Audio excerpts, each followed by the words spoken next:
Tom Taaffe. Welcome to Damnation Versus. How are you, pal? Good, man. Thanks for having me. No, not a problem. I'm looking forward. The booking agents are few and far between, so thanks for coming on. I'm going to give you a bit of an introduction to the fans so they know who you are and why we're going to listen to you for the next hour or so.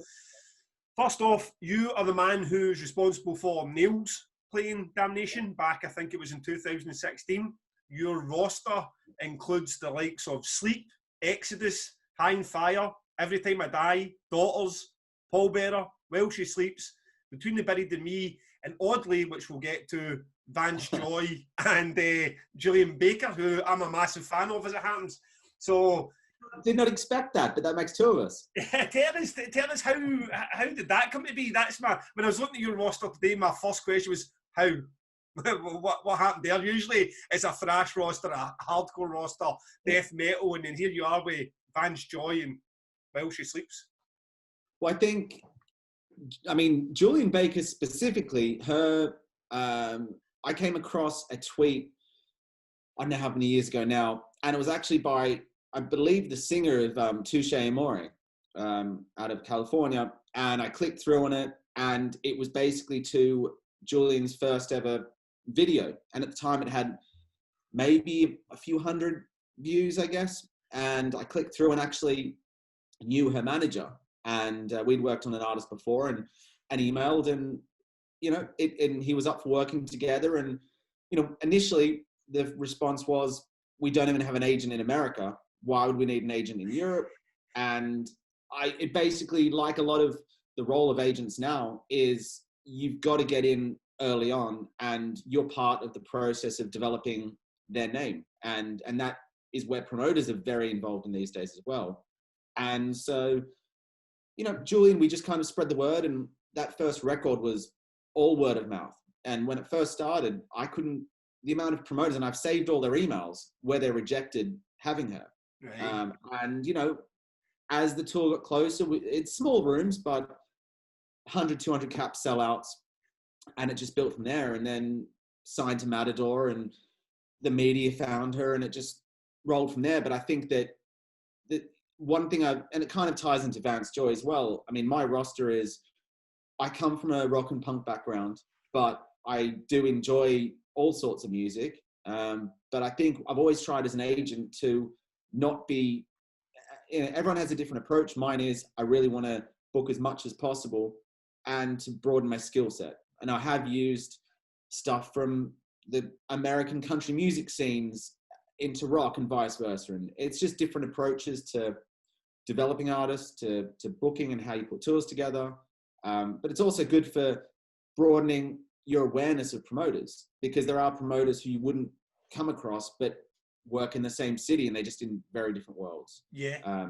Which, again, from meeting Julian, her favorite band is Every Time I Die. So there's things in common. Yeah. So when you're saying that we don't even have an agent in America yet, so why would we need one in Europe? So you've found Julian Baker at a few hundred views in a video. Where do you represent your bands largely? Is it UK and Europe, or do you do some worldwide stuff, or how does that fit in? And where do you sit at the now? Let's stick with Julian Baker then. Where do you sit with Julian Baker at the minute? Are you the representation for Europe or all the world, or what? For Julian, just UK and Europe. I have about 50% of my roster I will handle for the world except North America, and for the other 50% just Europe. And I mean, that can be so many different reasons why that comes about. I mean, the historic way was whichever agent found it first. Well, sorry, I take that back. Originally, it was the European agent would handle the world except North America. And then over time, it became whichever agent comes on first typically gets the territories they can get. But it's very rare. It's not impossible, but it's very rare that an agent based in Europe will represent in America as well. Why is that? Is it a feeling that American agents are better, or they just know the territory so much better that it makes no sense to have someone based in Europe? It's a personal opinion. I would just say that America is a different beast, and it's kind of one of those things where it's for example, this is going a bit bigger, but Paul McCartney's agent represents him in North America and for the world, and he's based out of London. But that's Paul McCartney. That's different. Yeah. For smaller stuff, like I wouldn't personally know I wouldn't have the relationships, I mean, I could look at a map and stuff, but at the same time, in terms of getting the best deals for your artists, I would rather stick to the territories I know inside out and focus my attention on those, I guess. Yeah. Okay, well, let's talk a bit about the territory. So you operate in UK and Europe then. So what is the glaring differences even in that small space of the world where you can say, right, okay, this is what I know in the UK, but that will not apply in Germany or Spain or whatever? I think that there's some things here and there. I mean, example being, I mean, a lot of your listeners may not, know the likes of Vance Joy or other artists of mine. They're more folk, pop, surfy. Ziggy Alberts is a client of mine who, he is heavily in the surf community. If you think of Jack Johnson, Ben Harper, he'll sell out Brixton Academy, but he'll also play to a few thousand people a night in Europe. And in that specific genre, you typically find that the Netherlands, Spain, and Germany will be the three countries that you find the following in first before you get any other European market. Right. So, and then when it comes to the rock stuff, it's very different in that Every Time I Die will have the UK adopted that band pretty quickly, but then some of the other European countries have been a bit slow on the uptake. And then you go, well, okay, something that's a bit more, a client of mine, Motionless in White, they have, regardless of, like, even if there's no promotion on the record, their European fan base just keeps getting bigger. Right. So perhaps it's the style of music or the theme or the beat, the lyrics, you never quite know, but I find that sometimes the exact lane that an artist fits in musically can help them in certain countries versus others. Yeah, and let's take Every Time I Die for an example. They're one of those bands that just, Hot Damn is one of my favourite records. I love that. And Every Time I Die is one of those bands I'd love to have at Damnation, but I don't know how you feel about it. Like, would it work? You know what I mean? I think it would, but the fan base will be a bit like, well, why are Every Time I Die playing? What's your feelings in Every Time I Die at Damnation? That band, they love a challenge, and I've put them through some of the worst driving experiences of their careers, and they've come out the other side and haven't sacked me. But they're road dogs, and their whole thing is about challenging themselves and reaching a new audience. When they're with what they're doing, of course you want to be more popular and find new fans, but at the same time they want to play cool shows. Yeah. So their whole attitude is if they can get a main stage slot at a big festival, great. But at the same time, one of their favorite shows, we did a run in London a few years ago now where it was 4 shows in 4 days and all different capacities. And the smallest show was the Old Blue Last at 140 people. And they loved it. And I've done them, I think that was the Monday after Download, we played the Black Heart in Camden, which was maybe, I think we sold 110 tickets. Yeah. And it was just, the stage is maybe 15 centimeters tall. Yeah. So it's kind of one of those things where they do love a challenge. And I think that, okay, maybe some of the Damnation audience wouldn't care for them. But at the same time, I'd like to think that you've thrown enough curveballs at this audience over the years and they've lapped it up, that they'll probably enjoy seeing something that they haven't seen before, or maybe something they would expect to see. I don't even have a fear about the not enjoying them. I think Damnation fans would enjoy them. It's that initial reaction. When I had the podcast with Becky, we talked about this because obviously she booked Partway Drive to headline Bloodstock and ate a pile of shit for it, and then showed up at the time and the place is absolutely packed and people are going. So you're never quite sure how much of that internet shit that's getting thrown at you is anyone who would ever attend your gig or ever buy the ticket, So my feeling is, I had Touristass play Damnation. That's the weirdest curveball will ever get thrown at a Damnation fan base. And I was gutted to see the fans enjoy that. So it's like... I'm sure they're a challenging band to book. It was not so much... They were going to play Leeds that night, and they were either going to compete with Damnation or they were going to play Damnation. And I was a bit like, well, fuck it, we'll roll the dice and stick them on the main stage. And I think it's not much. I think on the day they felt that they were probably a lot bigger in their heads than we gave them. We gave them a slot in the main stage, but they were still under Godflesh and Grand Magus and bands that are bigger in our eyes and Damnation fans' eyes. And I think that they were a bit pissed off they weren't either headlining or main support, and it just became a bit of a drag the full day. But that's, as I say, they played, 2,000 people went absolutely batshit for them, had a great time. Damnation's audience is like that, but we don't get a lot, especially on the day, we don't get a lot of, oh, why is this band here? Why is Joe Quayle here with a cello? I mean, Damnation fans are fucking mature adults and decent music fans. So, I mean, every time I dive, if that can ever happen, you can get them in UK at that time of year, then I'll take a punt. I absolutely love it every time I dive. I mean, they're the ones that we're always looking for things they haven't done. You know, we've tried, you know, we haven't given up, but the hope is that maybe they can play Roadburn one day. And it's kind of, I think that sometimes the best festivals are the ones that are the hardest to get on, because the promoters that know them are just so particular about what'll work and what won't. And it's not that they don't like the band, it's just that it doesn't suit their vision for that year or where they would want that band. And, you know, the thing is, like, I'll use, say, like, Groesrock, if you've ever heard of that festival in Belgium. Yeah. And it's one of my favorites of all time. And anytime I would book a band on that festival, every band would ask to play the third stage, which was maybe a 4,000 capacity tent, and it had no crash barrier and a low stage. And every band wanted that one. No one wanted the main stage. And, you know, Every Time I Die is a sort of band who, hey, if it suits, a main stage is great, but they would almost rather play the best show. Yeah. And that's kind of, they're in many respects one of the easiest bands to book, because the live show is incredible, fans love them, and they're just very easy and likable to work with from everyone involved's point of view. Yeah. Okay. Well, listen, I'm going to go through some of the bands in your roster later on this. So let's take it. Here we are today. The reason that I thought it'd be particularly interesting to talk to you at the moment was because you sent me an email. You're involved with the Pallbearer and Iris. We've got a third band that will be announced later on. But that tour, you're now looking at Plan C. You're looking ahead. You're trying to be a good agent, I suppose, and saying, right, okay, well, no one's got any fucking idea what's happening with this vaccine rollout.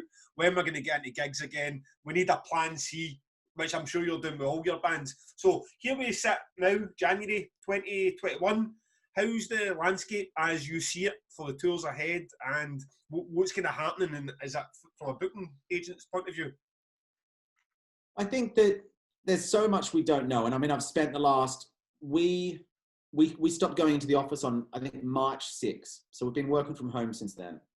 And we've spent 8 to 10 hours a day putting different tours together. You know, I think some tours, I think I'm on the 7th or 8th reschedule of them. Whether we've announced it or not is another thing, but it's a time-consuming thing to reschedule everything. And I think going forward, you know, you can read in the press, and I know that there's, the briefing was just on a few hours ago. And it's great when you hear about vaccine rollouts and testing and all this stuff. And I mean, the reality is that the summer festivals will have to make a decision in the next 4 to 5 weeks, we're told. And it's not that they, you know, it's not, we don't know what's going to happen in the summer, but in terms of the cost of setting those up, whether it be infrastructure or you know, if they want it to happen, they're going to have to ramp up their marketing now to sell the tickets. Yeah. And it's one of those things where if you push ahead till, you know, May 28, and then your festival's in June and you have to cancel then, that's millions of pounds or dollars or euros that you've lost. Yeah. And no insurance company's giving you insurance for that. No one's going to fund that. And you're screwed. And again, the bands as well, and the crew and the bus companies and everyone, no one can commit to something unless it's foolproof. So I think that what I'm saying to my artists is, let's try where we can to have as many plans in place. Keep it as simple. Let's not have like differing, you know, say the tour we're working on, I think I'm on maybe the third attempt at it or something like that. But it's one of those things where we're trying to basically copy and paste the exact tour. So it's the same venues, same promoters, same everything. And we're trying to just minimize it. And the benefit being, I know that hypothetically 2021 can't, well, we decide it can't happen at some point because of what we're told. Yet you can't, you're not prohibited from touring till November 22. We can work backwards and fill it out with festivals or shows if it doesn't clash with radiuses and all that stuff. But I think that's all. I mean, I don't want to say it's worst case scenario because who knows what worst case scenario is. But it's all about the planning and kind of saying, to people like yourself, like we've put so much work into that particular tour happening. And we really believe that the festivals we're doing, the club shows that we're doing are the ones that this lineup will do really well and the fans will love it if we can just keep it going. Yeah. So I guess that's where it's a little bit more difficult to reschedule tours when festivals are involved because we are, as I said to you, like trying to figure out what everyone's potential dates are for next year. But I don't have a crystal ball in my head. It's just all planning. But reality is. What else can you do? I mean, you can sit here and just sit and cross your fingers and hope. I mean, that's not going to serve anybody any good. I mean, what happened? I had Hayden Britland from Northern Music on one of the podcasts, and he said what a lot of the agents thought at the very start was, oh, well, come August, September, we're good to go again. So everybody planned their tours for the end of 2020. Then they fell, and then 2021 was like this magic date. So like the Ocean and Pallbearer tour went into January 2021, the Venom Prison tour went into January. That seems ridiculous now because they're all falling. But what about what I've seen happen? Or let's take Woodburn, for example. They've said, look, we just can't keep saying that lineup you were getting is just going to keep rolling on 1 year, 2 years, 3 years. So we're not promising what we're promising and for 2020, now for 2022, we're going to rebuild this. Some of the bands may also be. So that must be difficult for you as an agent then, because you're saying you want to copy and paste, but then if you've got Hellfest, Woodburn, Vakin, everybody in between saying, look, we just need to start again, because how can you get people excited about a festival we're supposed to see 2 years ago? We need to promote something new albums, new tour, new everything. So have you came up against some of that? Not as yet, but I'm prepared for it. I've spoken to a number of festivals across Europe, and a lot of the ones are preparing for the fact that maybe they'll move, if they have to, they'll move 10%. That's just a number I've picked out of thin air, across the 10% they want. Maybe the headliners, maybe the hype bands, whatever it is, and the rest of it they'll have to start from scratch. And from their side of the coin, I can't blame them, because to go up with the same lineup for third year in a row, it's going to be really tough. I mean, you can have a new poster, but it's hard to get people excited about that lineup again. And you'd think that so many bands that weren't touring originally are now available. So it's no one wants these festivals to go underwater or just go bankrupt. It's just kind of, we need everyone viable. So I'm preparing some artists for the fact they might not get rebooked again. And it's nothing personal. It's just what it is. Yeah. I think for those artists, it's the challenge they need to wrap their head around is they will have been booked for 2 years in a row. Their name will have been used to sell tickets for 2 years in a row, yet they'll never get to play the show and never get paid for it. Yeah. So that's a difficult pill to swallow, but that's just the reality we're facing. And I think that if those bands step back for a second, they'll realize that it's more important to keep these festivals alive, because they might get booked in 5 years' time when they need it again. Yeah. And that's it's more important that we keep the festivals going. I think perhaps some of the more niche festivals will copy and paste where they can, because some of those bands will there are festivals where a certain band, regardless whether they're on album cycle or not, will always be important to that audience. Yeah, Damnation's a case in point with that. I mean, ultimately, no one's going to... It would be tiresome to put Pig Destroyer on that poster for the third time and say that here we come back and it's Pig Destroyer again. But ultimately, no one's going to have any less interest in seeing Pig Destroyer. Instead, actually, be probably more people are so goddamn desperate for anything that Pig Destroyer will see like fucking Metallica. So it's no, I get that, and it's quite a depressing answer. Just, but at the same time, it's the truth. You know, it's have you? I've got an understanding of the UK scene. I know some of the European festivals. Obviously, you're more tuned into that. I mean, have some already gone to the wall that you're aware of that are just not going to be coming back? The smaller ones that are just like fuck it.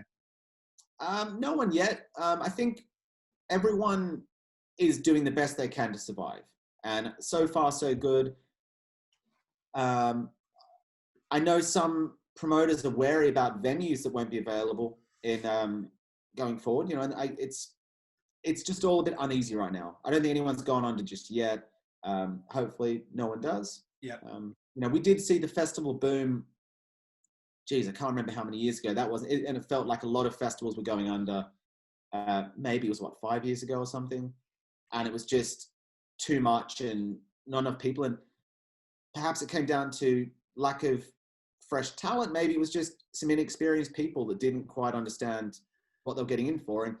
And that's something we're always going to have, where it be promoters who will pay too much money, or agents and bands who will ask for too much money. And if you get paid a huge sum and you're not worth it, and the festival goes under, then it's a risk for everyone. So, yeah, you know, again, that comes back to my point about promoters that probably know what they're doing in terms of know their scene really well.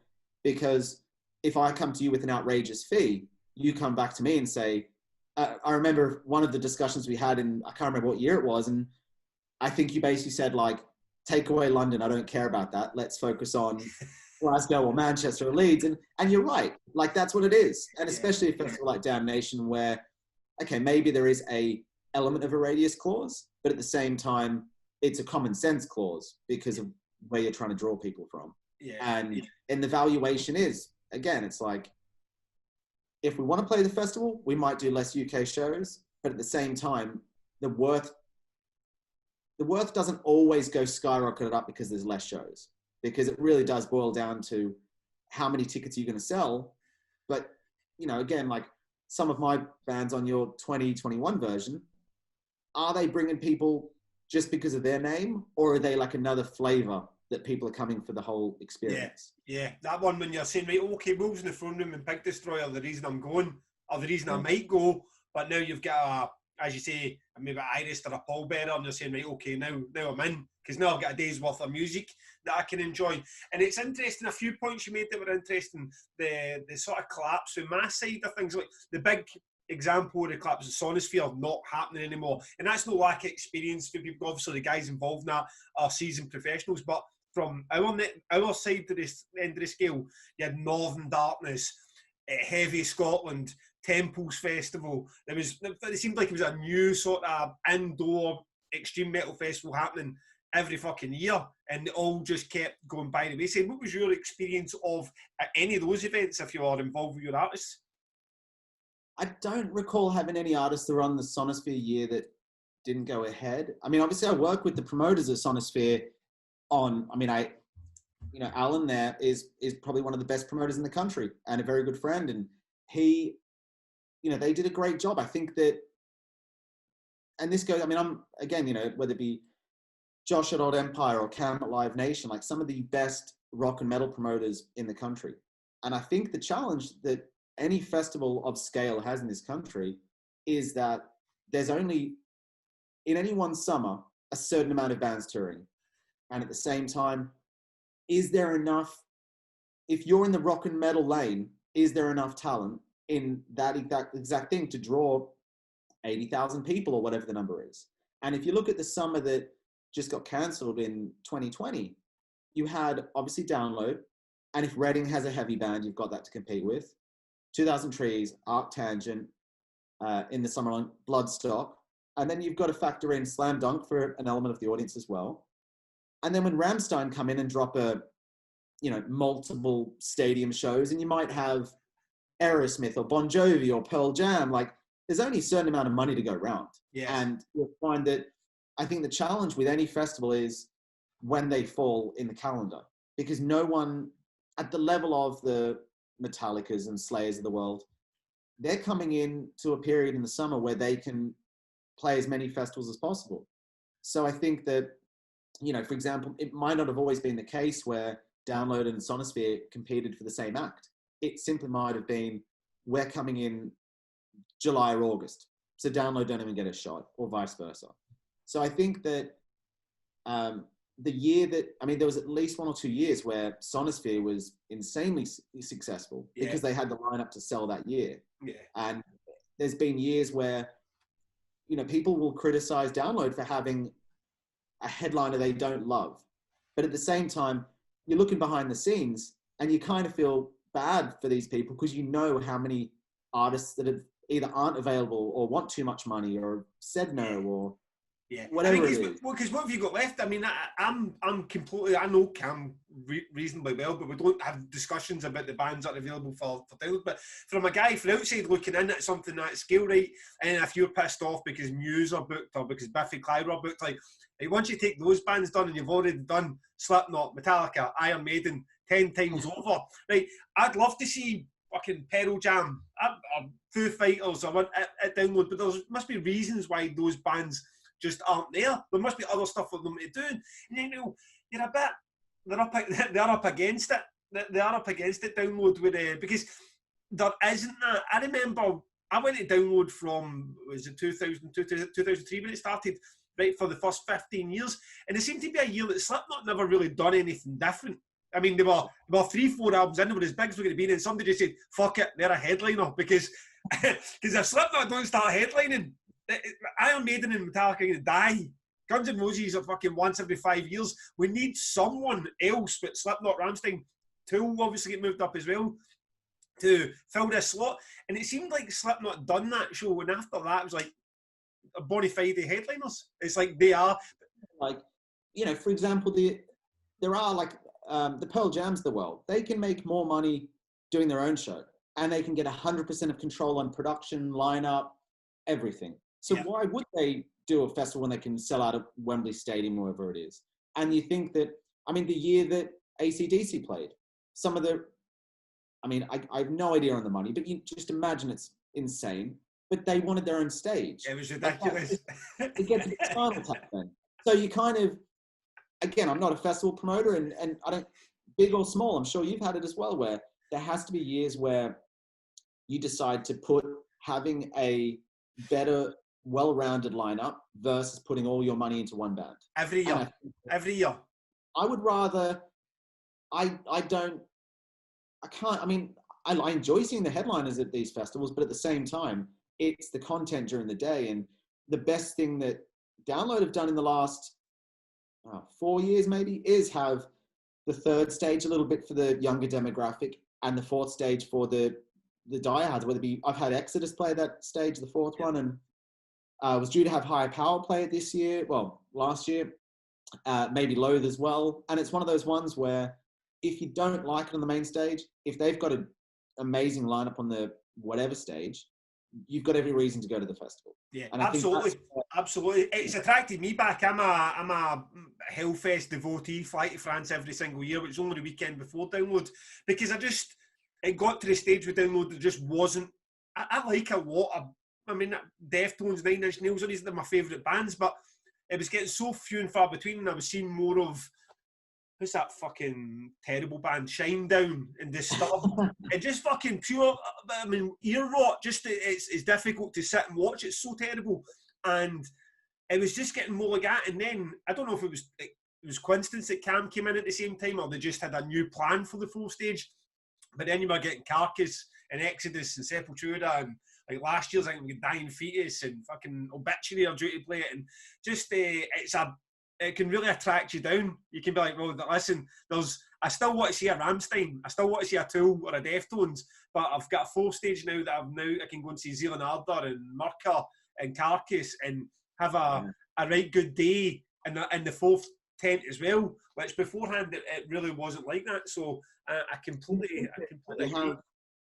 I kind of feel, you know, it can be a struggle for some of these festivals, and it's not just Download in the UK or Bloodstock in the UK, for example, but, you know, I think that if you look at Hellfest, where it's geographically positioned, no one's looking to play too many headline shows there anytime soon, in terms of the audience, like the Maidens and the Metallicas of the world.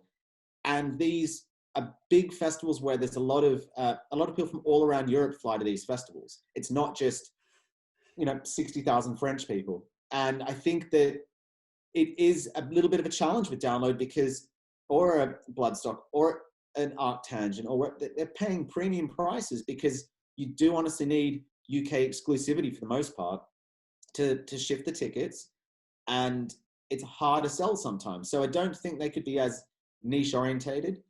In some ways, they've got to deal with what they've got, and the bigger the festival, perhaps, there's more people fighting for your attention. And I've been the difficult person to work with for these festivals, in the way that if I have a band that they really want, but I've got my eyes focused on a headline show or a headline tour that I don't want any distraction. I want anyone who wants to see this band buy a ticket to the tour. So we say no to every single festival.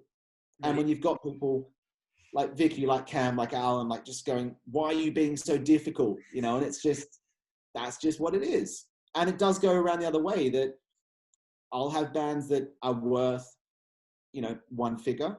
The band believe they're worth 6 times more than that. And the promoter feels they're less than what I value them at. Yeah. And everyone's just, we're never going to reach a compromise. And it's frustrating. What do you do with that? So we've had those conversations as well with some bands. You've been like, right, okay, we've got a figure here. And I'm a bit like, not only would I'm not keen on that figure, but I'm not keen on that figure for Damnation. I could see the value in that said band for another show, but Damnation, sometimes you're taking a wee bit of punt with these bands as well. So how often does that happen when you just get, because sure, nothing gets anywhere until someone accepts a compromise. So if you've got bands that are saying, we're not going to the UK unless you can get us 70 grand by the time we leave the UK, and you're like, fuck, I'll be lucky to get you 20. You know what I mean? It's like, so I take it these conversations happen at some point, you either reach that compromise or split or part ways. Yeah, a lot of the time it is, that's just unrealistic. And you often find that more the case when it's a band reuniting. And if it's an American band reuniting, we want $1 million a show. That's just not going to happen. You might get that in America, fine. And what we in Europe are getting to grips with is that the diehard fans for that band, if they're reuniting, there's a good chance you are above the age of 30, and you'll probably have the disposable income to fly to America for the big reunion show. Yeah. So that ticks that box. And then by the time it comes to Europe, you're not worth, if you headlined, you wouldn't be worth that much money. And the glitz is going at that point. So I think that we went through a phase where the reunited bands were getting insane money in Europe, and promoters were sacrificing the overall quality of their lineup to get those. I think we're past that now for the most part. But for me as an agent, if I can't get the fees, it goes one or two ways: that I'll quit, they'll sack me, they'll try another agent, the exact same approach to see if it can be a different story, or they just won't come. And that's kind of how it goes. And I mean, I think that I had one situation with Download where Andy Copping felt very strongly about having the band, believed in the future, and we worked out a deal where it was almost a multiple visit UK offer. So however we split the money up was down to us, but he came up with the figure we needed. But he was the promoter for the whole thing, and it was just down to us to figure it out. And if we put all the money on the first trip, we still had to come up with the money to make the second trip. We were contractually bound. Yeah. So I think that is a creative way of going about it. And this particular band was not a big band. This was one that had high production costs, and he simply believed would be a great flavor for the festival. And was it right? Sorry? Was it right? Yeah.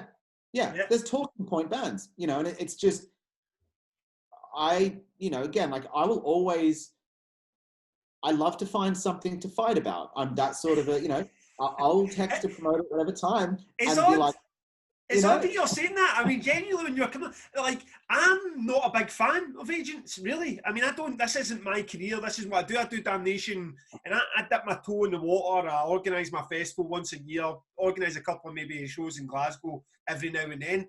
So I can always look through the lens of this is not what I do. I'm a journalist. I edit a newspaper. This is just something I do on the side.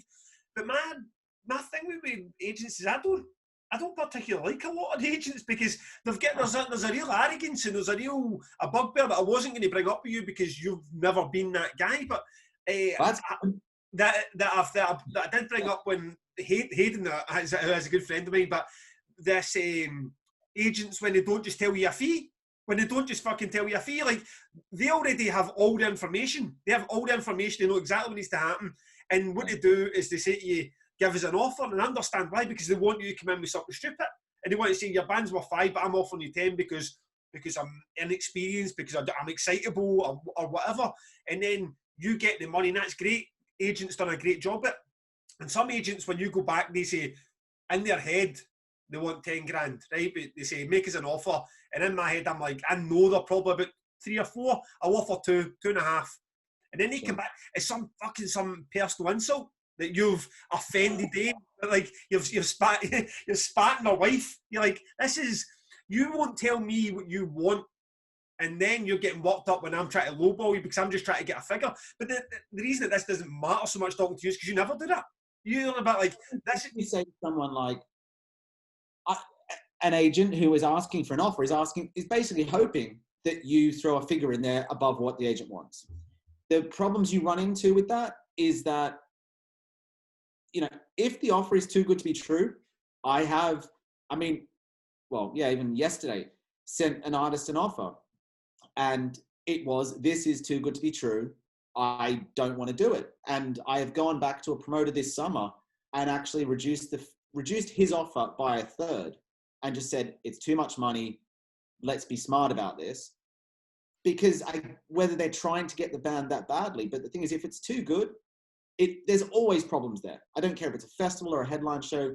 If it's too much money, there's problems there. On a club show, a promoter might feel it's too much money, but I can at least give you a reason why.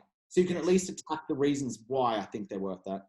I would obviously, if I feel strongly about it, prefer that obviously, without getting too into the details, I'll prefer the percentage of the bonus on success is in my favor if it goes well. Yeah. The thing is, obviously, I don't want to send promoters bankrupt.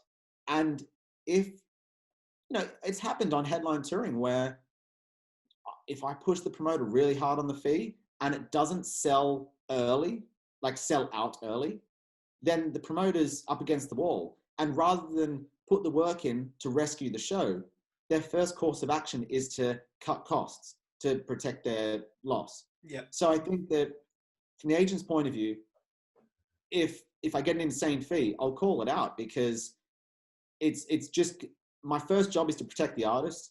And at the same time, I have to be able to argue to the artist or the promoter why it's a fee too low or why it's a fee too high. Yeah. And, how we survive, because the artist doesn't, if we confirm for 10 times what we're worth, that's great on paper. But if we never get paid the money, then that's a problem and it can put a hole in your tour. Yeah. So it's kind of one of those things where I'll give you reasons. I don't know if you've had any bands in the Alt Fest, but that seemed to be...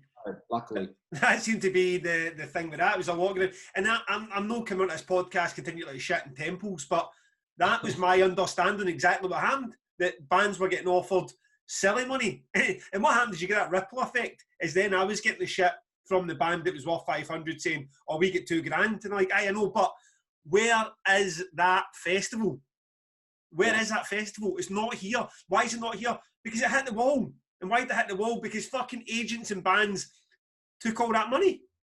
Absolutely. And that's the same thing with, because of when there was one really successful, I don't know if it was, there was one year where I got paid up front, full fees, and my artists had a great time. But it was one of those things where they were, because of where in the calendar it happened, a lot of the artists were flying in for it. And from America, that is. And of course, it sounds exclusive because they're not playing around Europe, but you've got to pay high fees to get fly-ins. Yeah. So in terms of either you're in a period like the summer where there's a lot of festivals, or you're in a period, say, that Damnation is, where there is a number of festivals that you can kind of book a tour around. Yeah. And again, like what everyone should understand is at these festivals, these artists, say like not at Damnation, but say at some other, across European festivals, Pallbearer would sell, I think you get to maybe sell one T-shirt in the merchandise stand, and you pay their sellers, between 10 to 20% of your income on that T-shirt. Yeah. So I mean, I'll reference Nails at a festival in Europe they played a few years ago, where they didn't even bother putting their T-shirts into the merch desk because they're like, it's not going to sell. We'll just rather not go through the hassle. So I'll talk to, say, Pallbearer, and they'll be losing money to play these festivals, because if they headline their own shows, they'll make a lot more money on merchandise. Yeah. Do you know what? No, really, that's you keep hitting these points here, Tom, that are kind of bugbears for me, because Damnation does not charge any concession. You bring as many fucking T-shirts, CDs, whatever you want, and you sell it at a free merch bill provided by the festival, and it's all yours. Have at it. If you want someone I need to pay to come in and sell the T-shirts, there is a commission fee. You can still sell what you want, but you need to pay for the person behind the stall there for 10 hours. So bands have always got a choice. It's a pretty, I would say 75% of the bands sell their own stuff. You'll get people that fly in and say, oh, well, for the sake of 100, 200 quid, we'll just have somebody else sell it for us and we'll get pished in our dressing rooms. So that's fine and dandy, but agents don't take that into consideration at all. What you'll get is you get screwed for the fact that the festival fee is twice the touring fee, even though they're doing another fucking 6 dates in the UK. You're treated as a festival, even though it's just Damnation. You're treated like your download. Then it's all the production headaches that they still want for their headline tour coming into your event with 27 other bands, and then no one is giving you the props are due for saying, well, I'm not trying to take any sort of money from your band for their merch. And that if you get a band that's touring for $1,000, they can make $1,000 in merch at Damnation. There's 3,500 people there, and they're all buying merch. I mean, Damnation merch makes a fortune. I'm not really asking you a question here. I'm just ranting at you. I mean, you'll find, like, I've had artists play Grows Rock and Slam Dunk and Roadburn and all, and the merch income alone will pay for their flights from America. Yeah. So it's those festivals that it does work. And again, we talk about, it's finding that balance, for certain artists of mine, I will try and put them in venues where there is no merch concession. The Electric Ballroom, I think you pay £100 in London, and you sell and you take everything. So it's an amazing venue to play, and you can make a lot more money selling a lot less tickets in that venue, for example, compared to some others. So I think that all that stuff does come into it when we're putting tours together, because I want to keep ticket prices low. I want to keep the artist fees low. It all works, and I think the biggest challenge that we as agents have in the, I would say, rock space, like the wider rock space, because for some reason packaging is a lot more important in rock, punk, metal than indie music. And we will spend hours trying to fit a square in a round hole because band A wants more than what the headliner's getting. And we're trying to figure out the money and all this sort of stuff. And it's probably the biggest challenge that we've got generally, but at the same time, it's an amazing, me as an agent, when I see, any other agent who's pulled together an incredible lineup, I respect that, because I know exactly how hard that's been for them to get that together.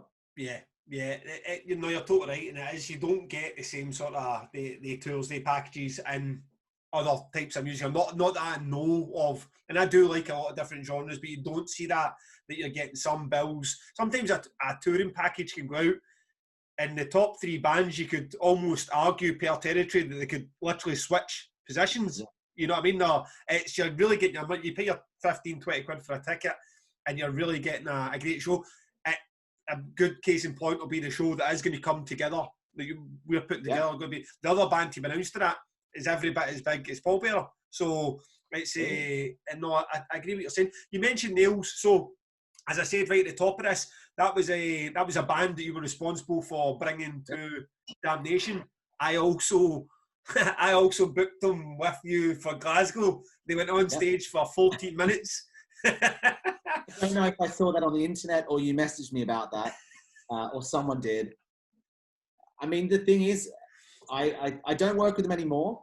Todd is, I haven't spoken to him in a few years, but I know their manager well, and I still really love that band. I think Todd's a great guy. I think that we had more fun and happy times than we did negative times.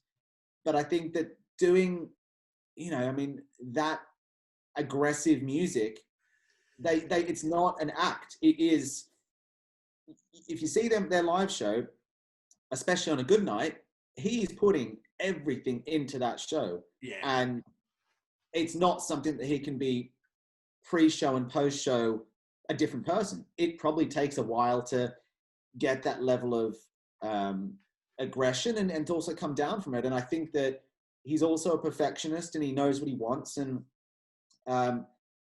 it was weird to kind of see the varying responses. And in a way, I guess it brings back a little bit of rock and roll to the world. Because we get the best. Well, I, as a promoter, get the best of both worlds. I mean, you've got the Glasgow show where people rightly can say, "Well, can I get my ticket money back?" Because I saw 14 minutes of a band I've just given people to come to see, and then in Damnation they fucking blew the place away. I mean, it was, for some people, that Neil show at Damnation will be the best show that they've seen at Damnation. It was utter carnage. I mean, it was like every square fucking inch was a mosh pit, and they played the entire set, and it was sublime. It was utterly sublime. I mean, that's the thing. I think they're not the first. I mean, you think of At the Drive-In over the years as one example where you do not know what band you're getting that night. And I've been to shows of theirs which were dreadful, but I've also been to shows which were, amazing experiences. Now, I haven't seen them since they reunited because I just worry about which one I'm going to get. So I kind of, it's one of those ones where I think that I happened to see Nails on a few occasions where it was everything I wanted it to be. And so it's tough to kind of then, take good with the bad. And I think I would rather a band that pushes it to the extremes than a band who, to use the phrase, phones it in every night. Yeah. Like consistency is amazing, but it's hard to do it at that level. Yeah. Is there something with them, you mentioned earlier, the term hype band? I mean, they define what you would say hype band. And Nails are one of those bands. I had Batushka. They turned out to be a very difficult band to deal with. But again, as soon as you put them in a poster, it becomes very exciting. We've got, obviously, the bigger bands, but you get some bands that are just Migla in 2000. You put them on, the tickets just fucking rocket. I mean, Nails, Batushka, Migla, they bands you put on, they're riding a wave at the time that you book them. So was there a frustration with that? You're like, you've got something special there. You've got something that promoters are falling over themselves to get for you, and you're just like, it's just the dots aren't connecting. And clearly, nothing's changed. This isn't a Tom Taaffe issue. The guy's been on Instagram, fucking bands in pieces, they hate each other. It's like, as you say, there wasn't an agent in the world that was just going to make that right. But was that frustrating for you to be like, fuck guys, we could really have done something here? I mean, I kind of think that if it was going to happen, it would. I look back to, I think their first ever London show was at a venue called Birthdays. Underground, maybe 200 people in there. And I hadn't heard from the band. There was no tour manager. And I got to the venue, support band was on. There was no merchandise set up. There was no band. I had no clue where everyone was. And then I think 10 minutes before Nails were due to go on stage, they came through the door holding the merch bags above their heads, dropped the merch at the table without taking out of the bags, got on stage and plugged in, and away they went. And it was just one of those things where it's like, that was my first experience with them. So I knew what I was kind of getting from there. Yeah. And, you know, I think that there was, when we first parted ways, there was actually some really big tours in the works for them, them supporting. And that was the shame, because I do think if they'd played to those larger UK and European audiences, it would have been amazing. But I also worry what it would have been like them playing big rooms. Not saying that they couldn't, but it's such an intense show. Like I worked with a band called Loathe, who, you know, again, didn't mean anything over here. We built them up. Their first London show was the Old Blue Last, and we did a thing where it was £1 entry, only 150 capacity. There was a line around the block to get in. It was, you know, there was no pre-sales, pay at the door. That's to build excitement sort of thing. And we had a good few years with them. But in those years, the amount of nights where I would be at home, I would be with one of my children who can't get to sleep, and I'm getting a call from a promoter saying, security's just shut the show down because the singer climbed this balcony and jumped off. And, you know, there's all these things where when you kind of, in some instances, like, he's done it one night, he has to do it every night to keep that hype up. Yeah. So I think that when you are, if it's intentional or not that you are in this hype bubble, or you're the band at the moment, it's just trying to manage it. And I think sometimes it's just not manageable. Yeah. I think, you know, there are artists who come through the other side. I mean, I didn't live in the UK when Trivium first blew up, but I was even talking yesterday, there was a show they did at Download on main stage maybe 4 years ago, where it was that I felt that was such a triumph of a set for that band. Yeah. Where it was, you know, they've come through being the hot band, not being as hot. And that's just a show of, and also, you know, they were the band that was probably criticized by the older school metalheads. Yeah. And now that audience is perhaps embracing them. Yeah. Yeah. I like to see that. I like to see that with bands that kind of just ride that out and becomes, because I know I was shitting in Shinedown and Disturbed earlier, but that's because they're terrible. Whereas Trivium, there was nothing ever wrong with them. They just came out, they were maybe a bit too polished for the... I mean, the idea of Metallica and Iron Maiden fan telling anybody that, oh, this is the way it should be, is ridiculous to me anyway. But that's, you know, that vibe, especially at the time where people just think they know better. This whole sort of gatekeeping mentality fans have got. I say that as I'm calling Disturbed shit, but then it's an opinion. I mean, like, they sell a lot of tickets, and, you know, I think that I went to a festival in Chicago, geez, got to be 5 years ago, and Disturbed was headlining. It was like at a, whatever the Chicago MLS team is, it was at their stadium. And Disturbed and all that sort of stuff was the main stage, and was great. You know, I'm not a fan personally, but it obviously was huge. But what that did was get 30 to 50,000 people into this arena. Yeah. And on the second and third stage was Let Live, Code Orange, you know, name it, you know. So I think that I didn't discover, I don't know, Every Time I Die as my first band. Everyone has the gateway stuff. Yeah. So I do respect that whatever big festival has to sell the tickets to be a viable business.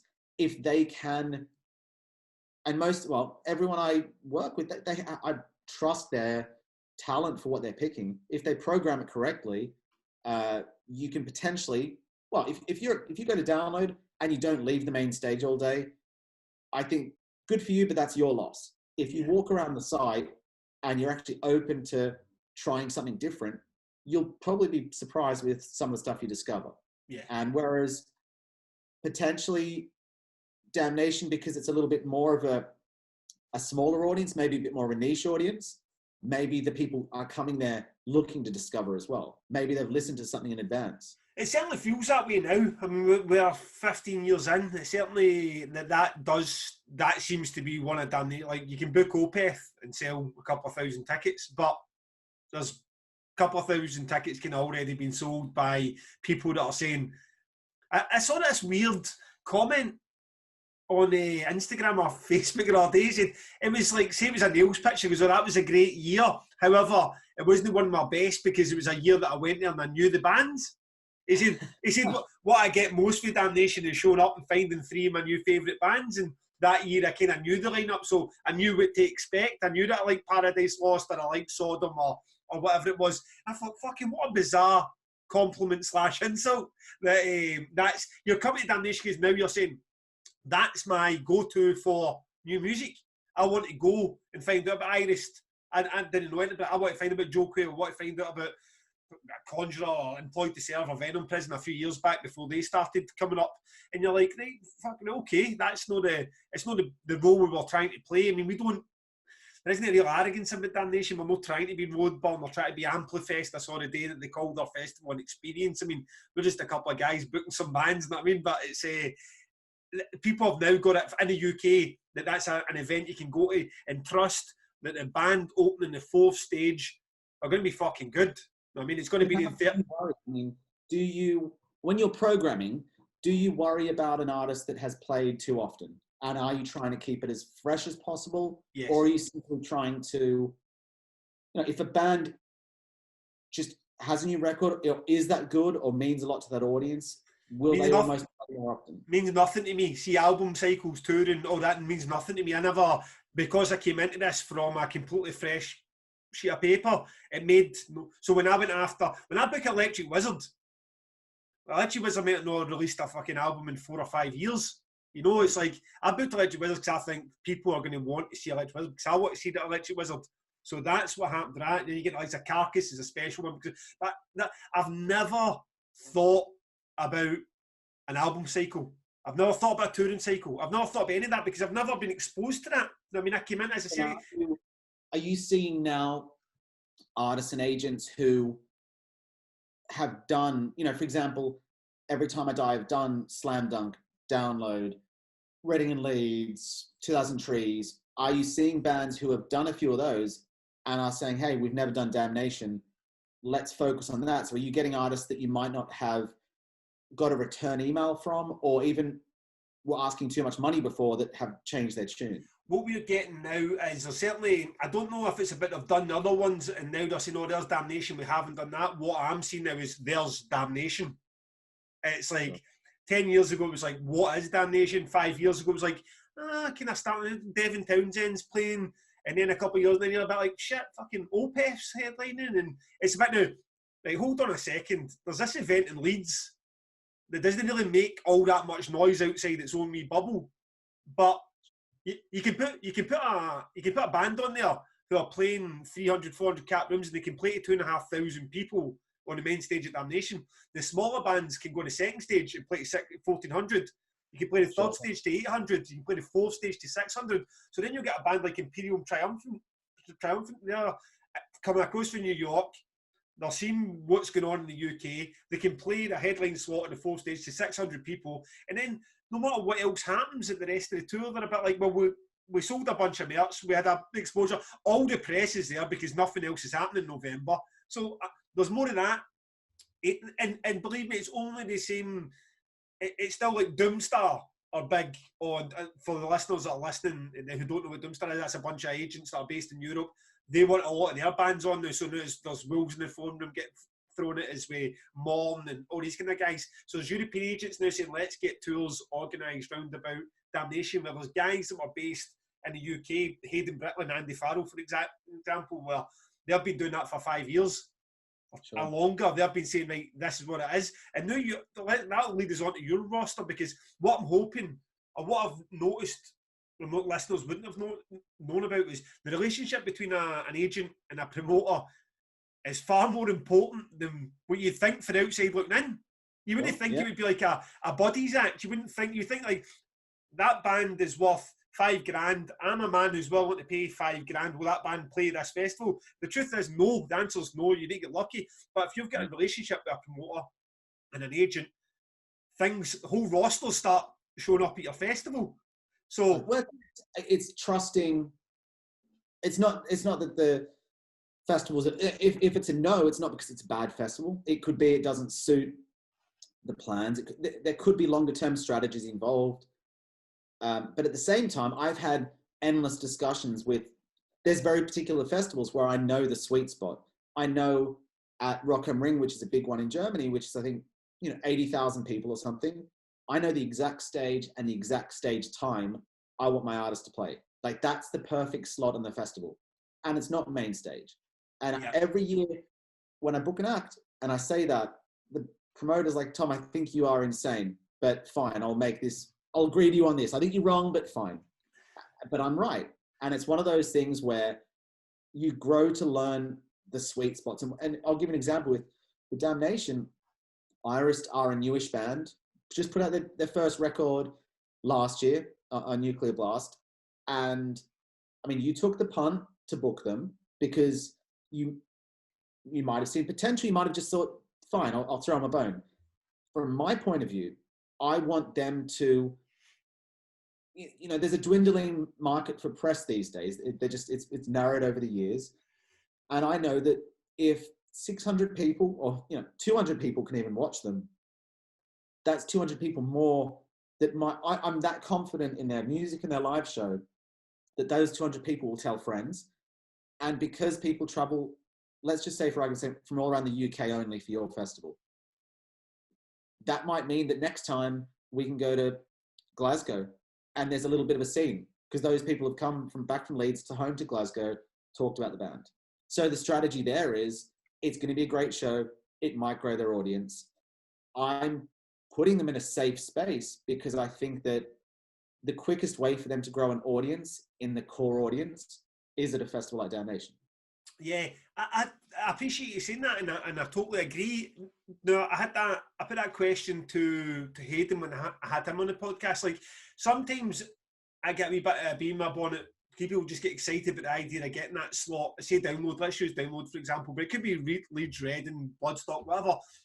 And they're like, at Damnation, we want to headline your main stage, even though they know that the headline main stage is going to be like 2,500, 3,000 people in that freaking room by the time it's absolutely packed.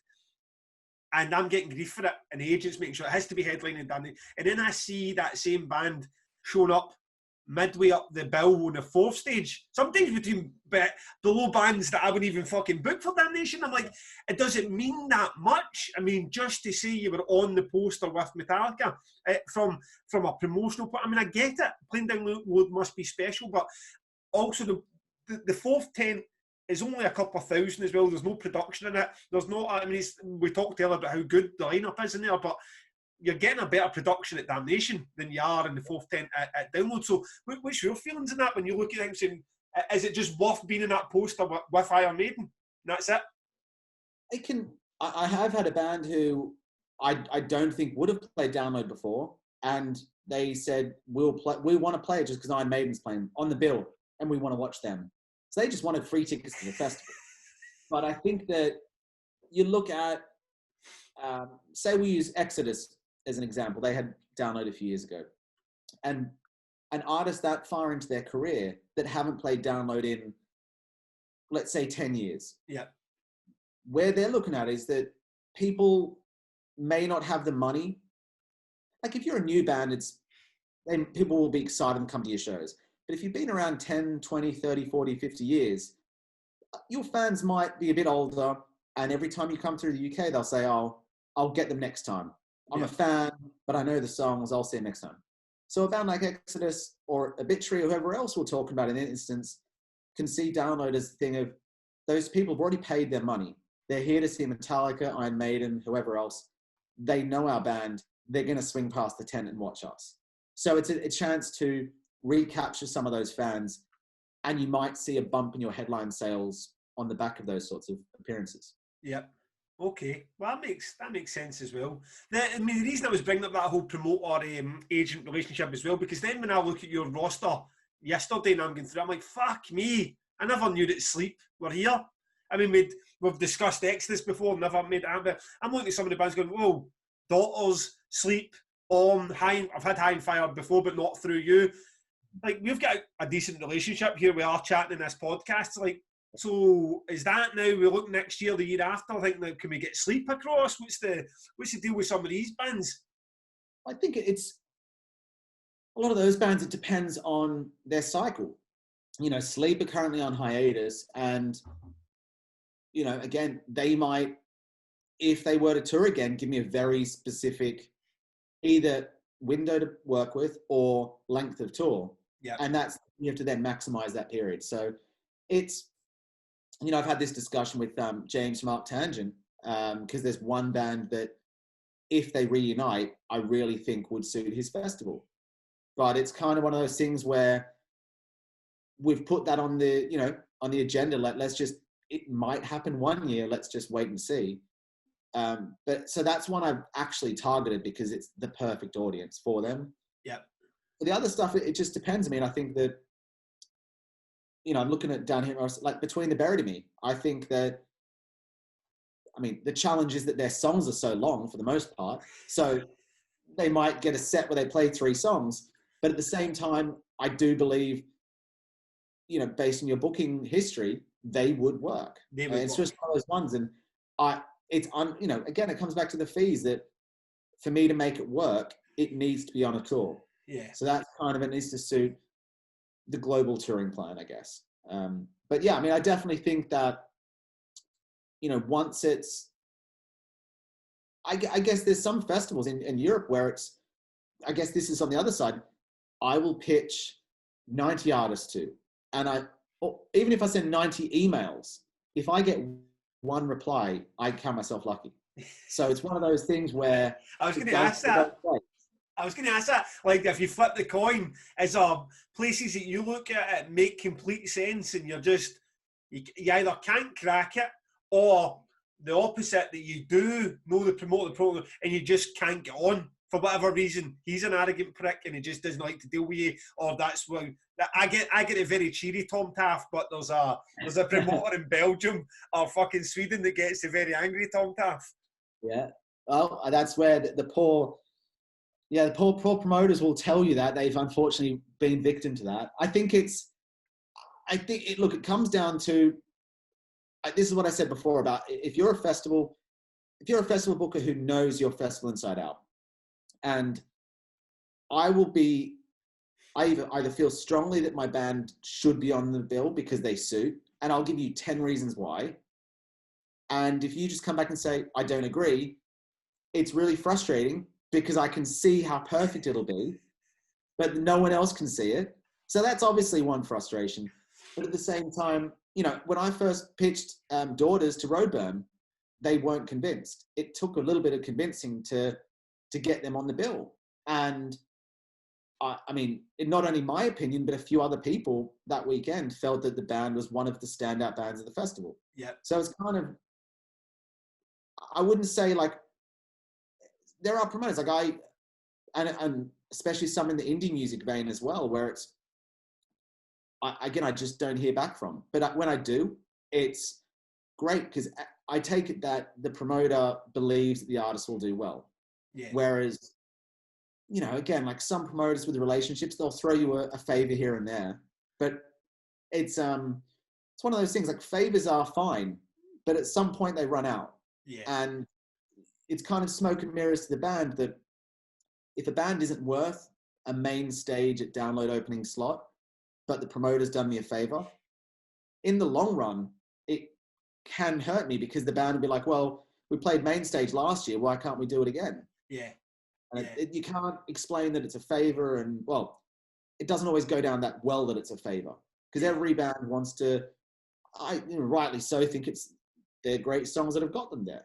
Yeah. So you kind of need to earn your stripes, I guess. And I'm sure there's going to be artists where I'll say to you, you should book them, but they have to headline. And if I say they have to headline, I don't care about your restrictions. You have to have all this production.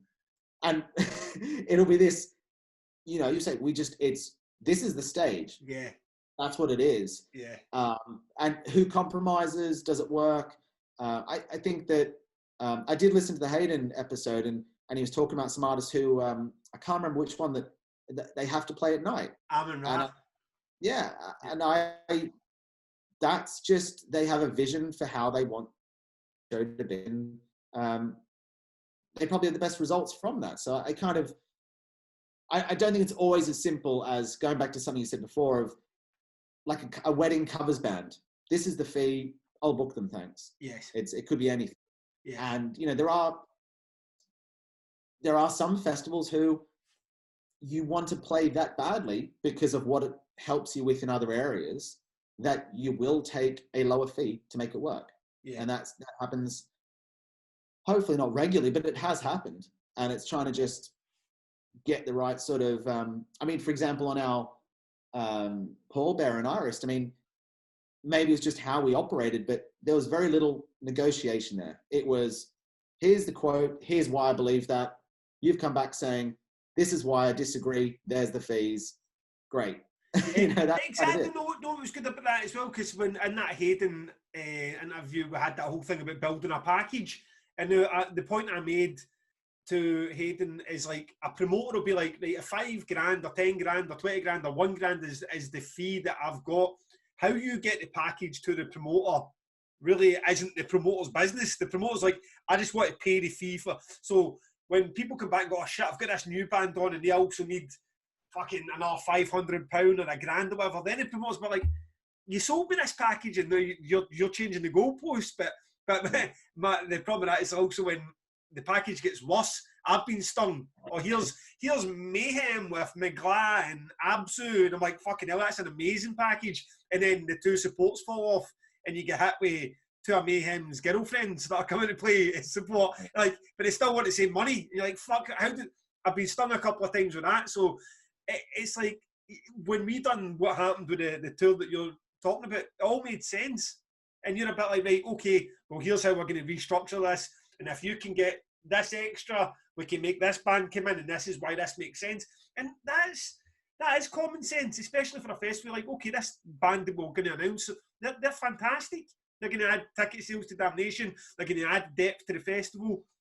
It's going to be great, but sometimes you get the vice versa version of that, when I've naively not got the payment for each band in the bill, when the supports fall off that you were promised, these crap bands show up, and then you're left with, well, you can't pull the band that you booked, the headline band, off the poster, so you're a bit stuck, aren't you?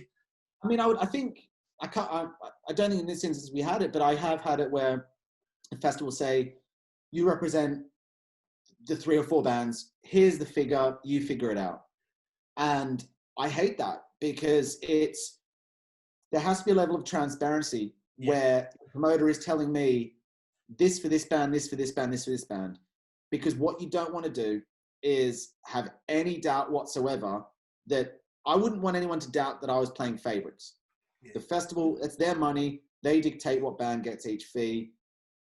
And even if you say, that's the package bill, you figure out the split, I'll always come back with them and say, fine, but can you tell me within that package what you value each band at? Yeah. So at least there is proof that what I am passing on is what you see it as well. And it's not down to me trying to, figure it out. You're good. You're a good friend with the bassist and the headline band, so you're a bit like, mate, I'll get an extra £400.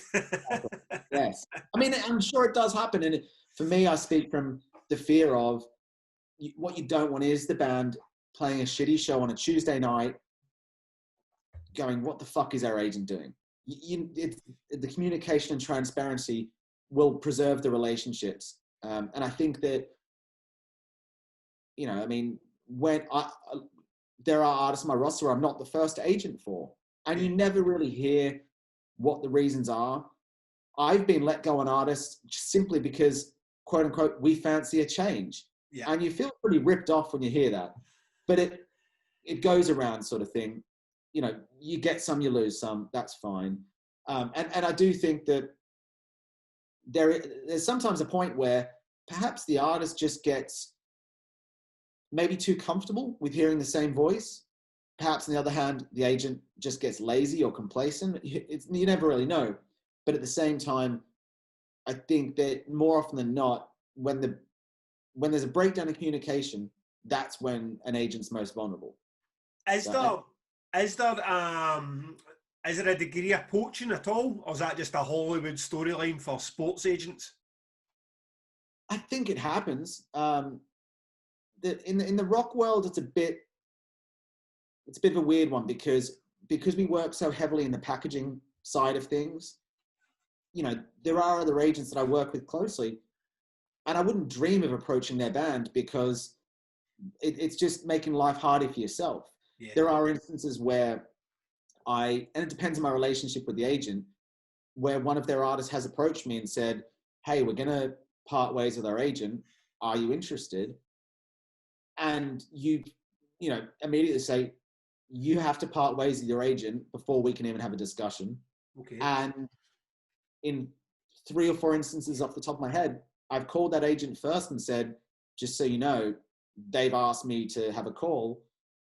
Just want to, I don't want problems between us. Yeah. I've had that in return as well. And it's just one of those things where it kind of, I think how you carry yourself will. Yeah. It must be the same as. It must be the same as promoting. I mean, like you screw over somebody's band, and you don't think that that's going to go to the rest of the agents, the rest of the bands, the rest of the labels. I mean, Damnation's made a lot of mistakes down the years, but we've never screwed anyone ever.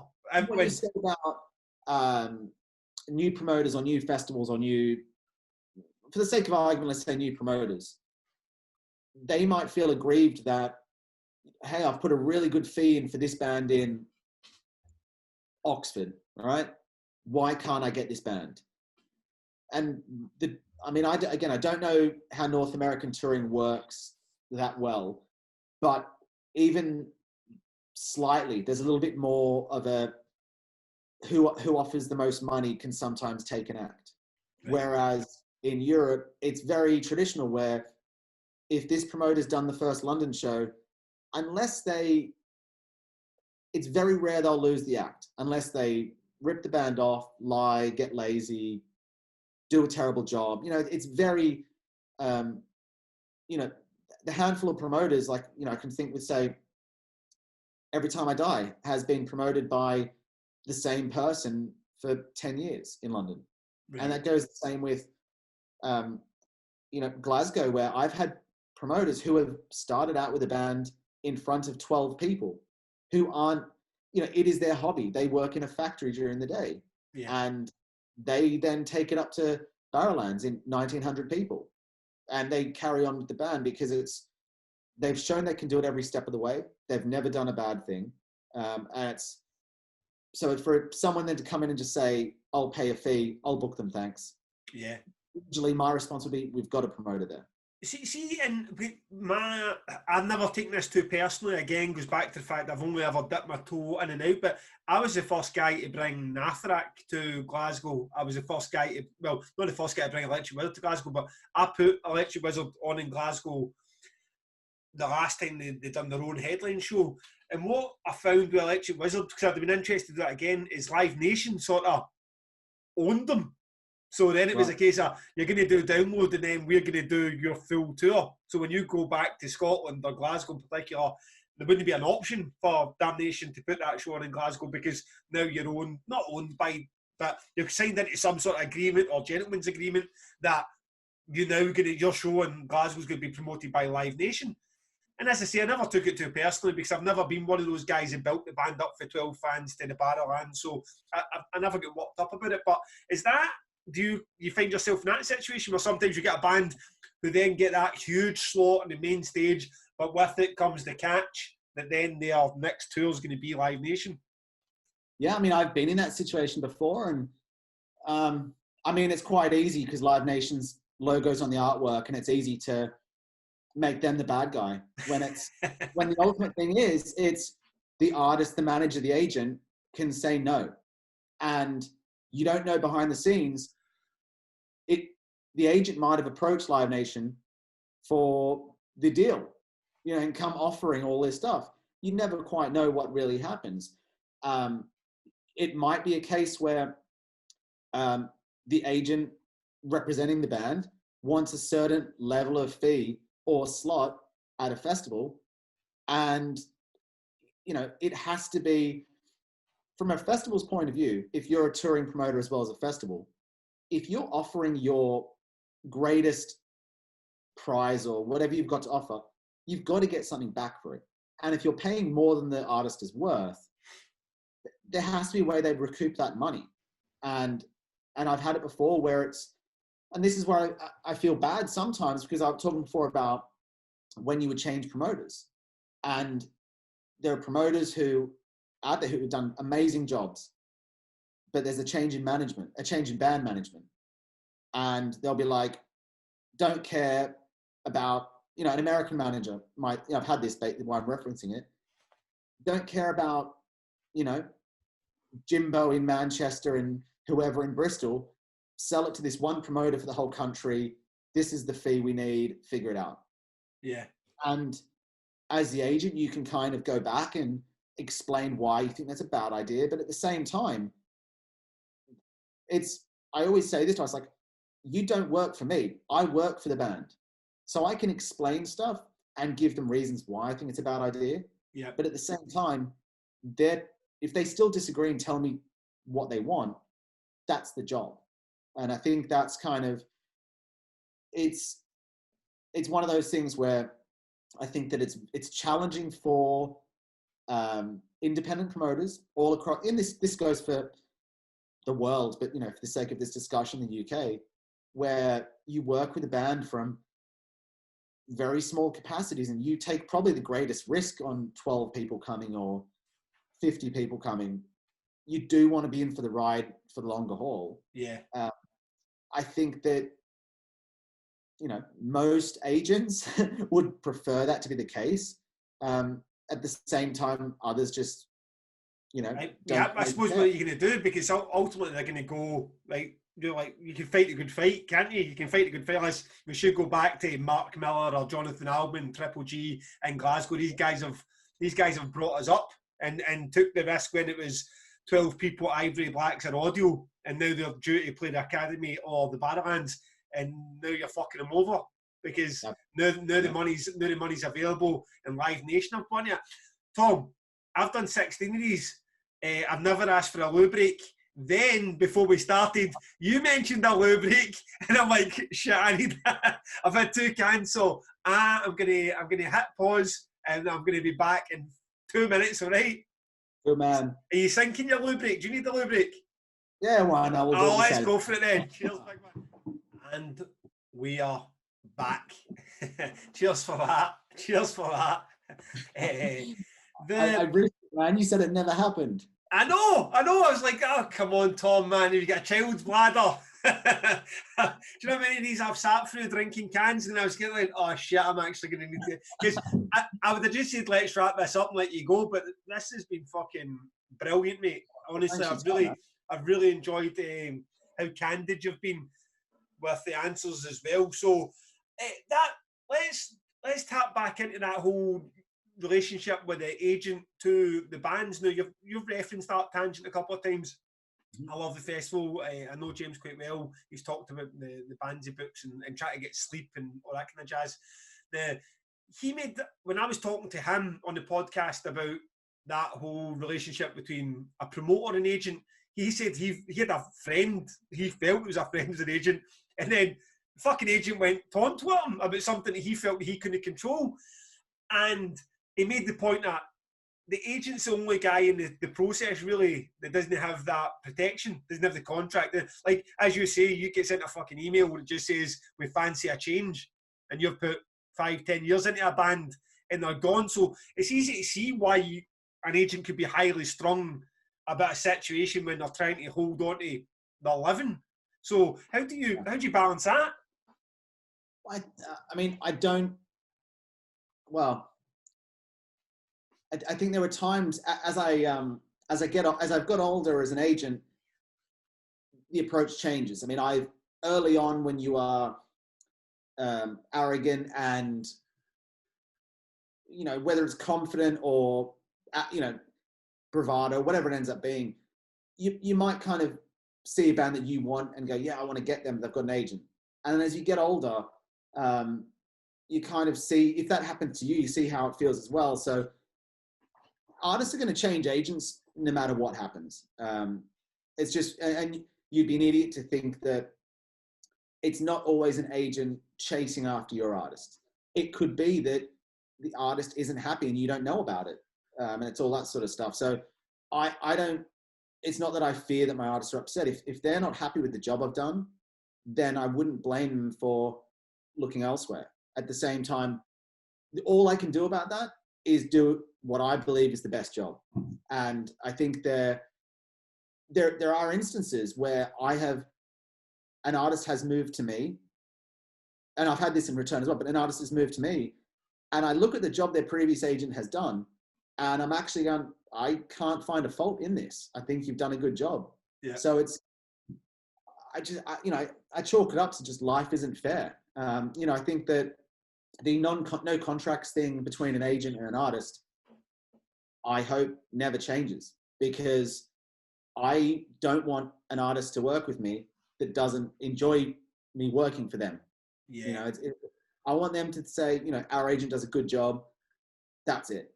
The second they don't think that way, I would rather they leave.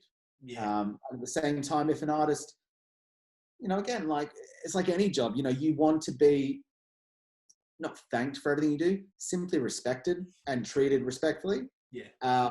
So if an artist does get carried away, I have the ability to walk away.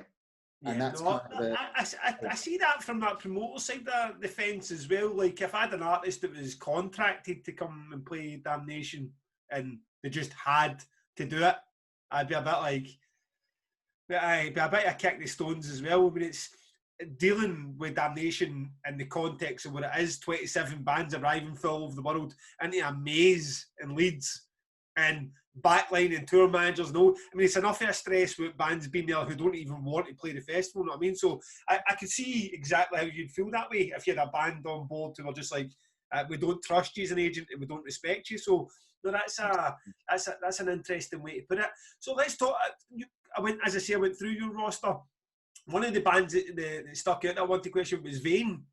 Now, they were one of those bands, again, talk about riding that crested wave. I don't know, they came across to the UK, did they play, was that hardcore film, it was called Outbreak, or one of these, and absolutely, see what ones when a band does so well at an event, that you start hearing about at other events, like, fuck, have you heard of this band Vane? Have you heard of this band Vane? That's what happened, let's say it was 3 years ago, and then I went to see them in Glasgow, and it was a decent show, but kind of showed up onto stage late, and they played for 25, 30 minutes, and they kind of fucked off. And then I heard from a friend at a magazine that they were wanting to do a big sort of like, this is the next big thing, and they couldn't really even get a call back for the band. And this was like a major magazine, I'm not talking about like some ditty fanzine.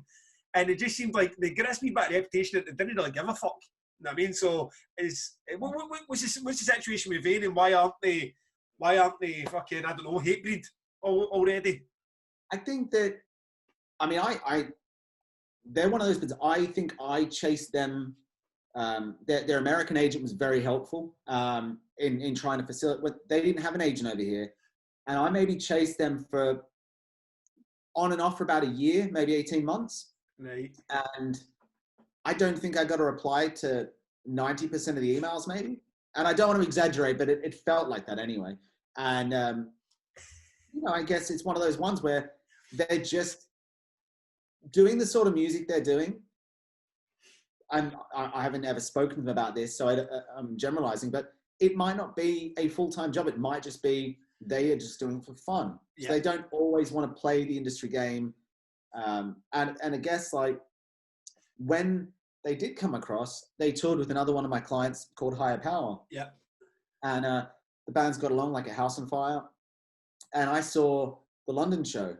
And I mean, for me, it was one of those electric moments like nails. Like I genuinely felt someone was going to get hurt in the audience because it was so intense. Like the crowd was intense. It was one of the best shows I've ever seen. And it felt great. And I think that, like we talked about nails, the hit and miss shows where one can be amazing and one may not be. Just about the Glasgow show wasn't bad. The Glasgow show was excellent. What I'm saying is like, when I say couldn't be fucked, it was like they couldn't be fucking getting onto stage. They couldn't be. It's like they just came into a tour bus in their same pants. It was like, but when they start, what they do is phenomenal. When you actually see them, there's a spark about them that you could see why people are saying, holy fuck, this band are the ones that are going to make. So I'm not having a dig at Vane. What I'm saying is like, it's another one of this, is this a new Nails where you're like, you've got a bit of like lightning in a bottle, but how the fuck do you make it work for the band and you? I mean, they're one of those ones where we had touring in the works, which has been, I mean, they were announced on Outbreak 2020, or maybe 21. They're announced on Outbreak 21 as well, even. And, you know, that's a great festival that has gone. I mean, the next edition, I think, is 4,000 people. And really, for a lot of people may not be so aware of the specifics about it, but it's kind of just grown very steadily. People travel from all around the UK for it. And I think that, you know, as I mean, I've only met the Vane guys a few times, so you can't kind of profess to know everything about them, but they do take their craft very seriously. And they're not saying as if like, we're going to be the biggest band on the planet. They're saying our next record's going to be our best work. And I think that's kind of the approach there. And you see that in some of their contemporaries, particularly coming out of America, where they really want to push the envelope on what they're doing. And I would be very confident, you know, we'll see, but I'm very confident whenever the next record's ready that they're going to be definitely a lot bigger, that's for sure. Yeah, I mean, good. I mean, that's one of the bands I do want at Damnation. I think I asked you about it one time. It never synced up for whatever reason. But there's sometimes you see something, you're like, right, okay, good. Let's get a bit of that, and good. Well, I hope that does happen. Let's talk about a couple of yours, because you've got, like we've mentioned, Sleep and Ecstasy and sort of these guys, and then we're going to talk about these weird artists. You've got Joy's, what's his name? Vance Joy. Wait, 10 million fucking Spotify listeners a month. But you've also got Loathe and Higher Power. So those guys seem to be the next generation of UK metal, and that's obviously something I'm very interested in, because I need the next generation of UK metal to come up to sustain Damnation, so we're not continually asking Carcass to keep coming back and fucking headlining. So, but how do you come about those bands? Is this again the flow stuff, getting into venues when there's 15 people, or does that get recommended? Tell me a wee bit about both those bands, Loathe and Higher Power. I mean, Loathe I wasn't the first agent for.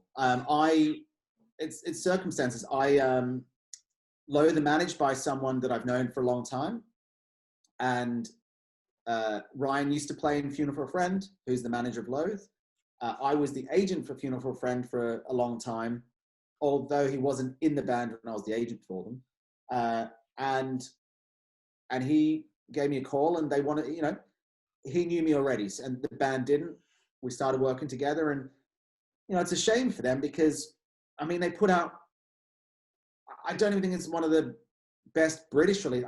I mean, they're one of those bands that the emails we get from Asia, Europe, America, and the press they get out of America, the fact that Chino from Deftones keeps tweeting about them, like, that record was one of the best records of 2020, and it came out early. And, you know, I think we did the album tour in, I think it was February 2020. Yeah. And that was it. That's the cycle done. So I think that it's only getting bigger for them. They are, I mean, some of the most polite, nice guys you'll ever meet. And I think the fact that when you've got, it's always good when you can see the bigger British artists, you know, such as While She Sleeps, such as Architects. They know who High Power and Loathe are, for example, and that sort of stuff. So they're very smart to be what's coming through and what makes sense. And so, I mean, that was one where I can't profess to having done the work in the early days. I did have them support Bury Tomorrow on a tour of the UK early on. So I did see them there, and at the time I was blown away by how good they were. But this was an instance where they had an agent, so that was that. Yeah. And whereas Higher Power, I am the first agent for, and that I was the agent for a hardcore band called Turnstile for a while, and this was one where I got let go because they fancied a change, and I was a bit, down in the dumps because such a phenomenal band, and I got along really well with their manager, and just disappointed because when you lose a band that you think's amazing, it's a downer, I guess. But one of my colleagues shortly after said, you should speak to this manager. He's got this new band that you might really like. And, spoke to the manager and heard the music. And I just think that it's evolving, that's for sure. I loved what I first heard, but, the more melodic songs in their last record, for what is a hardcore band really at its core, some of the more melodic songs on the last record, I mean, they start channeling stuff like Alice in Chains and that. And it's kind of not entirely, but you can see there's nods too. And Higher Power, I mean, they're amazing guys, but they're one of those bands as well where I feel that they're championed by a lot of the American bands as well. So it's kind of, they've put the time in on the road in America, that's for sure. But they're one of those bands that I think will always get offered support tours, whether that be that people love their music or love hanging around with them, that sort of thing. Right, okay. Good. Well, listen, I'm desperate. This podcast is it's kind of showing the light in some of the things that I never really thought about, even with Damnation, just the difficulties that the festival has for new talent to come up and headline an event like Damnation, one of those sort of middle grounds. Not a band that needs to necessarily sell 3,000 tickets, but a band that could sell 1,000 tickets could headline Damnation because everything else packaged around about it makes it the 3,000, 3,500. So I hope bands like Higher Power and Loathe that really break through, and we see more employed to sales and Venom Prisms and Conjurers, because we need them. And especially this Brexit nonsense. I mean, fucking, I'm trying to bury my head in the sand with this visa shit and what might it cost, and can you get a band that's going to cost you £400 from Holland or Spain now, because actually it's going to cost you £1,400 because you need to fucking get 5 visas for the guys. I mean, so God, I'm desperate for some real good UK talent to bust through and be able to play Damnation. It's a challenge because, I mean, if you look back at old gig posters and you see towns and, well, leave venues out, just towns. If you look at some old NME or Kerangs or whatever, and there's Exeter, there's Reading, there's Oxford, and now you don't see anywhere near that. But I think that there's a responsibility, well, it's never a one-way street, but you'll have, sometimes there's like a moment where there's a promoter in a certain city or town who has managed to create something, and everyone will then take advantage, whether it be Oxford or whether it be Sheffield, or, there's a promoter I've put a few shows to recently in Blackpool, and it's kind of like, he's got something cool going on. Yeah, absolutely. And Banquet Records did that in Kingston of all places. And there's all these little pockets where if you can create some great, I mean, we've had some of Every Time I Die's most memorable shows have been in Aberdeen. Yeah. And it's kind of, they'll play a small venue there with the same promoter, every time. And it's just, we do it because the band love it. Everything. It's not the most, it's not poorly paying, but it's not the highest paying show of the tour. But it's just always worked for them. And I think that definitely with some of these, I've done it with Bury Tomorrow, and I've done it with While She Sleeps, where we've played some. I mean, we did a tour with While She Sleeps where they, the band promoted the shows themselves, but it had to hit a form of their logo on the map of the UK.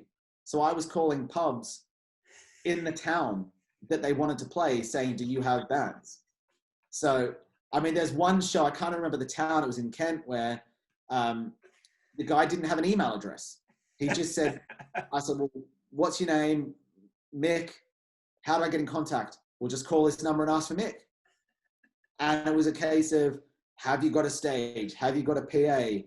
And he's like, "Yeah, we've got covers bands all the time."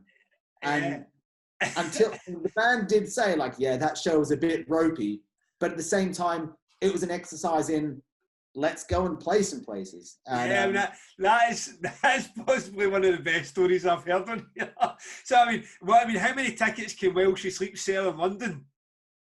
their last show to wrap the last album was, it was, what was it, January 2020, and they sold out Brixton Academy. Yeah. So that was 4,900 tickets. And you're phoning Mick in Carlisle. Hear me, you happen to be in the middle of the S, so I need a pub with a fucking... But it's also that, that's the sort of band where we they rehearsed for a period. I don't want to get it. There was 2 shows, one in Chesterfield and one in Scunthorpe, and I think one of those venues or things, they rehearsed there for a while, and they wanted to give something back. And to that owner to have a sweaty show of sold out people, that's a decent bar take for a night.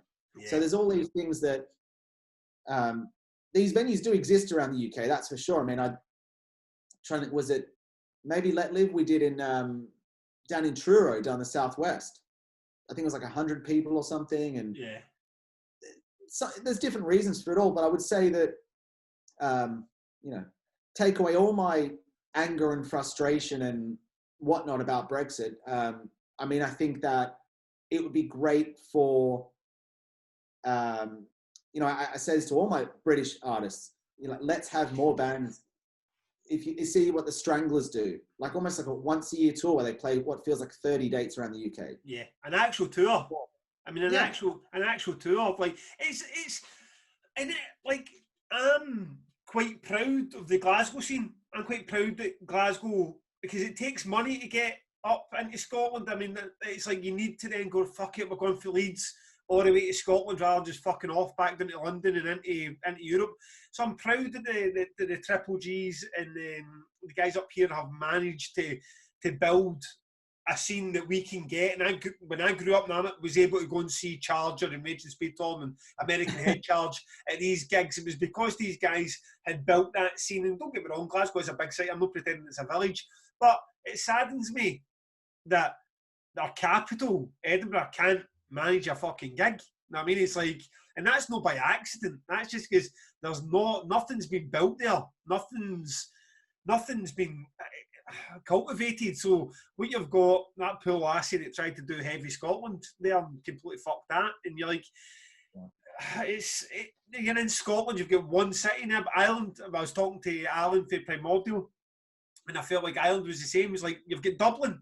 And okay, you could go out north now and maybe do Belfast as well, but you've got Dublin. I mean, Ireland's a fucking 5 million people there, 6 million people in Ireland, and you can't get a second show. You can't get a second show, you know what I mean? And he said even the shows in Dublin are, I mean, if it wasn't for Fergal Holmes, there was nothing really happening in Dublin at all. So it's a bit, I mean, I never thought about the positive. I never thought about any positives about Brexit, but if it is that we start to cultivate and rebuild that, as you say, the NME tours where you're getting into Edinburgh and Oxford and fucking Chestershire or whatever, and the bands can start to make a living for that rather than coming in and doing, I mean, what the agents call it is like an A route.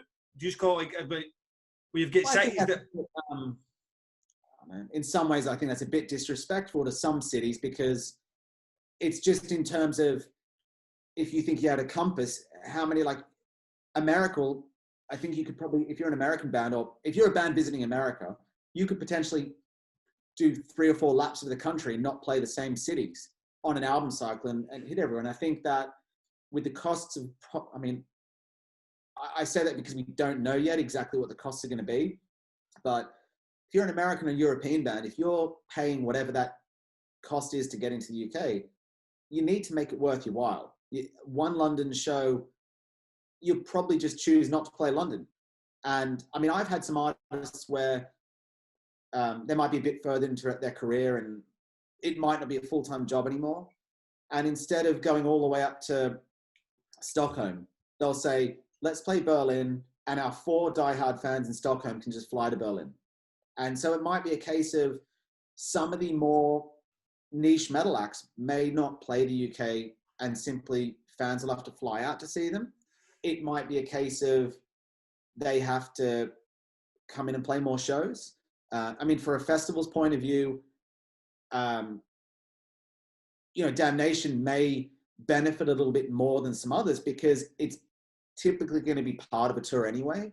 I mean, obviously you're going to have how many bands you say? Like 27? 27. When you've when you've got 27 bands all trying to play London the same week, that's going to be a challenge. Not your problem though, but it's just one of those things where I think that it's worth cultivating the scene here a bit more. And again, as I in my mind think some of the best shows I've had, whether it be Every Time I Die or Madball or whoever, like Bouncing Souls, Huddersfield, the parish there does great shows. There's all these little pockets where I can't. Sometimes I want to put more shows on, I just don't have the time. Yeah. So it's kind of just. I've got friends in Halifax who are gig daft, but I think they've just become accustomed to, if they do a show, they're going to be in Leeds or Manchester, and that's it. Like whatever gigs used to happen in Halifax just don't happen in Halifax. So they go, but maybe 20 years ago, gigs did happen in Halifax. I looked at Wolverhampton, even into, I don't know what year it was, but there was a year where it felt, up until maybe, I don't know, 2012, it felt like Wolverhampton was getting all the big, the Corns, the Rob Zombies, whoever else. And I mean, there's some great rooms there, but it feels like in the last few years, that's just stopped. Yeah. And it's Nottingham or it's Birmingham. That's it's pretty sad when you think about it. Okay, well, this is my last metal question, and then I'm gonna talk. Then I'll have a final question about your crazy other bands. So how is the scene in the UK as it stands right now for an agent who is quite well versed in how it is across Europe? I've done 16 of these interviews. The general consensus is when bands tour, America is pretty fucking terrible. Europe is pretty good. UK is somewhere in between, and Japan's the greatest thing that ever happened. So how do you see it? I mean, that gap, especially between Europe and actually the UK? Are we talking like just how the bands are treated? How the bands are treated, how fees, just like Hayden made the point that sometimes, even 10 years ago, bands would say, fuck the UK, let's just go and do London and get back out because we don't get the riders there, it's a struggle for the fees, we're not treated the way we need to be. And that, it stings a wee bit for me because I'm a bit like, well, I've been part of that problem. It's like Damnation is that, but if they're coming here and they think, we get treated so much better at Amplifest and AM Fest and Roadburn and everybody else, there's no reason why you should be treated better at Roadburn than you should be at Damnation. Roadburn's got a much bigger reputation, but it's a similar sized festival done one day against 4 days. So it kind of stung me a wee bit, like, all right, I never realised that was the case. So it'd be interesting to get your point of view on it. I think it varies. I think it doesn't matter on age or experience. I have artists who would rather, because in Europe, a lot of the venues will have an in-house kitchen. So in Italy and some of Germany, it's also possibly tied in some venues through the unions and stuff. So the catering cost is a fixed cost, whether you like it or not. Whereas in the UK, I'll have artists who will simply say, what's the catering budget? Just give it to us in cash and we can go to a restaurant. And whether it be, ask the promoter the nearest vegan, Thai, whatever it is, recommendation. And it's that stuff. Or a lot of bands love Nando's, and it's just, they don't need endless platters of cheese and meat and whatever. They just want a nice meal. Yeah. And so I think it can vary. You've got some artists who will want, just try and take the piss with bottles of vodka and all that. And it's down to the promoter to say no, really. And it's ultimately, a good tour manager will always say, guys, this is your money. So you may as well just pop to the shop yourself and get a bottle if you really want it that bad. But it really depends on each band. But getting back to the overall question, I don't think that, there's particular venues in Europe that I think are amazing. And I think you go to some of the particularly Danish and Belgian and Dutch and German venues, and it's just mind-boggling how perfect they are. Yeah. In terms of the load-in's amazing. There's a venue in Linz in Austria where I had the crew just raving about it because it was basically the stage was on hydraulics, so it comes down, you back the truck up, flat load, and then the stage goes up. Aye. And they were just raving about it. And compare that to the Barrowlands in Glasgow, which is up a steep flight of stairs. But, you know, again, for that exact, I mean, for a 1900 capacity venue, I don't think you'll get a better venue in the world than Barrowlands. I'm not sure if it's the sprung floor or what, a sold out night there. There's something about that venue that you can't build that. It just is what it is. And so I take it you've been then to see it, to experience it. I mean, it's such a fucking shithole. I mean, it's like they will not touch those green stars, and they will not repaint the place. It is left. If you were in a time capsule, the Barrowlands is how it would have been 40 years ago. I mean, nothing. I don't want it to change. I think nothing gets touched. They're buying cans of beer at the back of the room, and everything about it just makes for an enjoyable night. So I think that it really, I think, does depend on the venues and knowing what you get yourself in for. And it's one of those ones where it doesn't have to be the cleanest. You know, some of the most basic venues are the most enjoyable to have shows at. So I think that you know, of course, that you go to. I've had shows in Spain, Portugal, wherever, where there's problems. I don't think it's UK specific. I think that there's certain promoters who I know will always go above and beyond to treat the band well, or at least be, you know, you get good feedback from that promoter all the time. Yeah. And it's those sort of things. But I think, like, I'm not from the UK, so I feel I can kind of talk a bit of shit about it if needed. But I think that there's that old nonsense about British food being crap or whatever. And I personally don't see that. I don't see that. Yeah. And I think that it's it might have been a historic thing talking about British venues not being as good, but for everyone that would say that to me now, I could point out a European venue that's just as bad. Yeah, but do you feel the same about, from what you hear from your North American tours? When I had Dennis from Ghostbath on, he felt that bands of that level, where they're treated like they're not actually professionals, they're just guys that are still showing up at karaoke nights. Do you, when you get Pallbearer across, the Pallbearer arrive in the UK and say, "Fuck me, man, we played in some shithole in Idaho," when the PA, is it still quite bad across there? Is that also historical for what you know? I know you don't promote it, you don't actually represent there. I mean, I've heard stories where only the headliner gets a dressing room, everyone else just has to sit out front, you know, that sort of stuff. And yeah. I heard recently one of my bands who plays, you know, probably like 2,000 tickets in New York, for example. I'm assuming that's not the same in Idaho and wherever else, but they genuinely wanted to put on their rider, or maybe they do, that they want to play venues where there's a working toilet backstage. And to me, that doesn't feel like a massive request. So, I mean, I think that, I'm sure, I mean, from the American venues I've been to, and again, I've been to probably like 0.1% of American cities when you really think about how big the country is. But all the venues are great that I've seen, so yeah. I wouldn't take away from it. Yeah, I mean, when I was in California, and I saw that Machine Head tour with Arch Enemy, and they were playing fucking some room that was 900 capacity, and then they came to Glasgow and done the SCCC. So when you're Machine Head with Arch Enemy and you're playing somewhere there's maybe 2 dressing rooms, it's I can only imagine how terrible it must be for bands going across there and trying to crack the country. Now, listen, as I said, this has been great. I've loved this. The podcast is about this. See, this idea of being about just like, I don't want to come on here and just talk about stuff I already know and chatting to you for God knows how long this has been. There's been plenty that I've found out. So this is the last sort of question, because these are the guys in your roster that I know fucking nothing about. I mean, I'm a Julian Baker fan, and Vance Joy seems like he's got, as I say, 10 million fucking. How do you?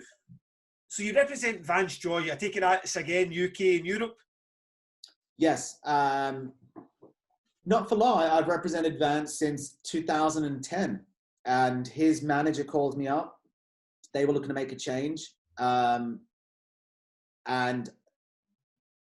the first time I ever met him was him selling out Alexandra Palace in London.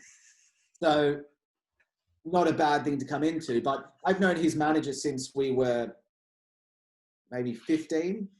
And his manager came up in the same sort of punk scene that I did. So it's, that's kind of why, like, I mean, I'm not alone in the fact that I do try and branch out and I aspire to have a broad skill set.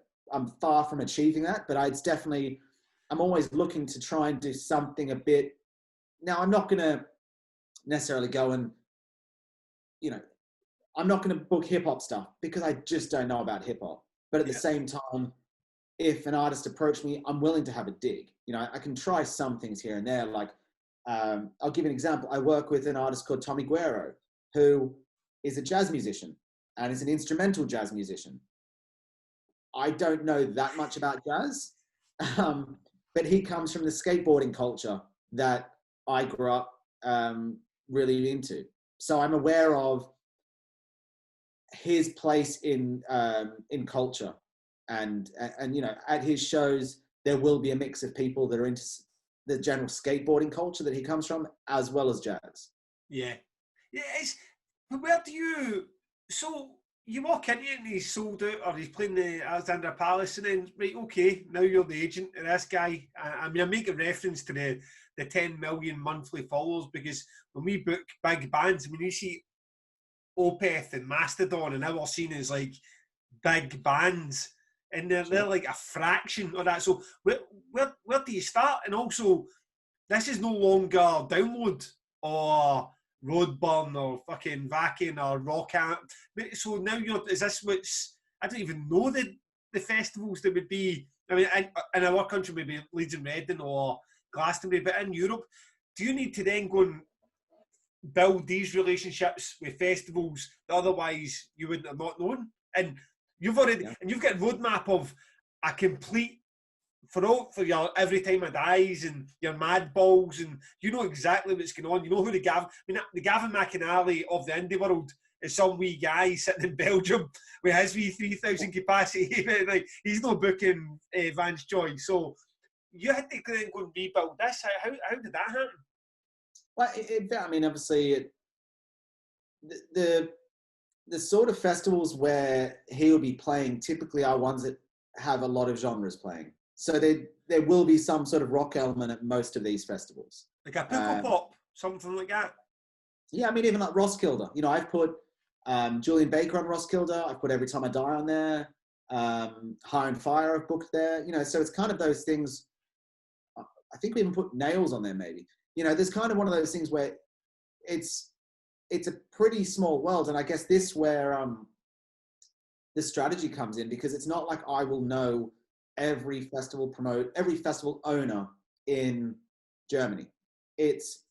Whilst there is a lot of involvement from different corporations, I will partner with someone in that country, which in terms of my promoter for the Netherlands will be my partner in that territory. And typically they will help guide what we do and to build that up. And that's where going forward with, doesn't matter what genre, partnering with the right promoter in that country at whatever level you get the artist is critical, because it's their boots on the ground. You're relying on their advice, and it's in their interest for things to go well, because that pays their bills. So I think with someone like Vance, like, and this is another one where he will have, if he's coming from another agent, he'll have promoters in each territory. He'll already have a London promoter. He'll have a Scottish promoter. He'll have a Dutch promoter. It's very rare, and this is a personal preference, but I don't think I'm original by saying this. I would rarely come in and change the team. It'd be a case of, I'm the new guy in the team.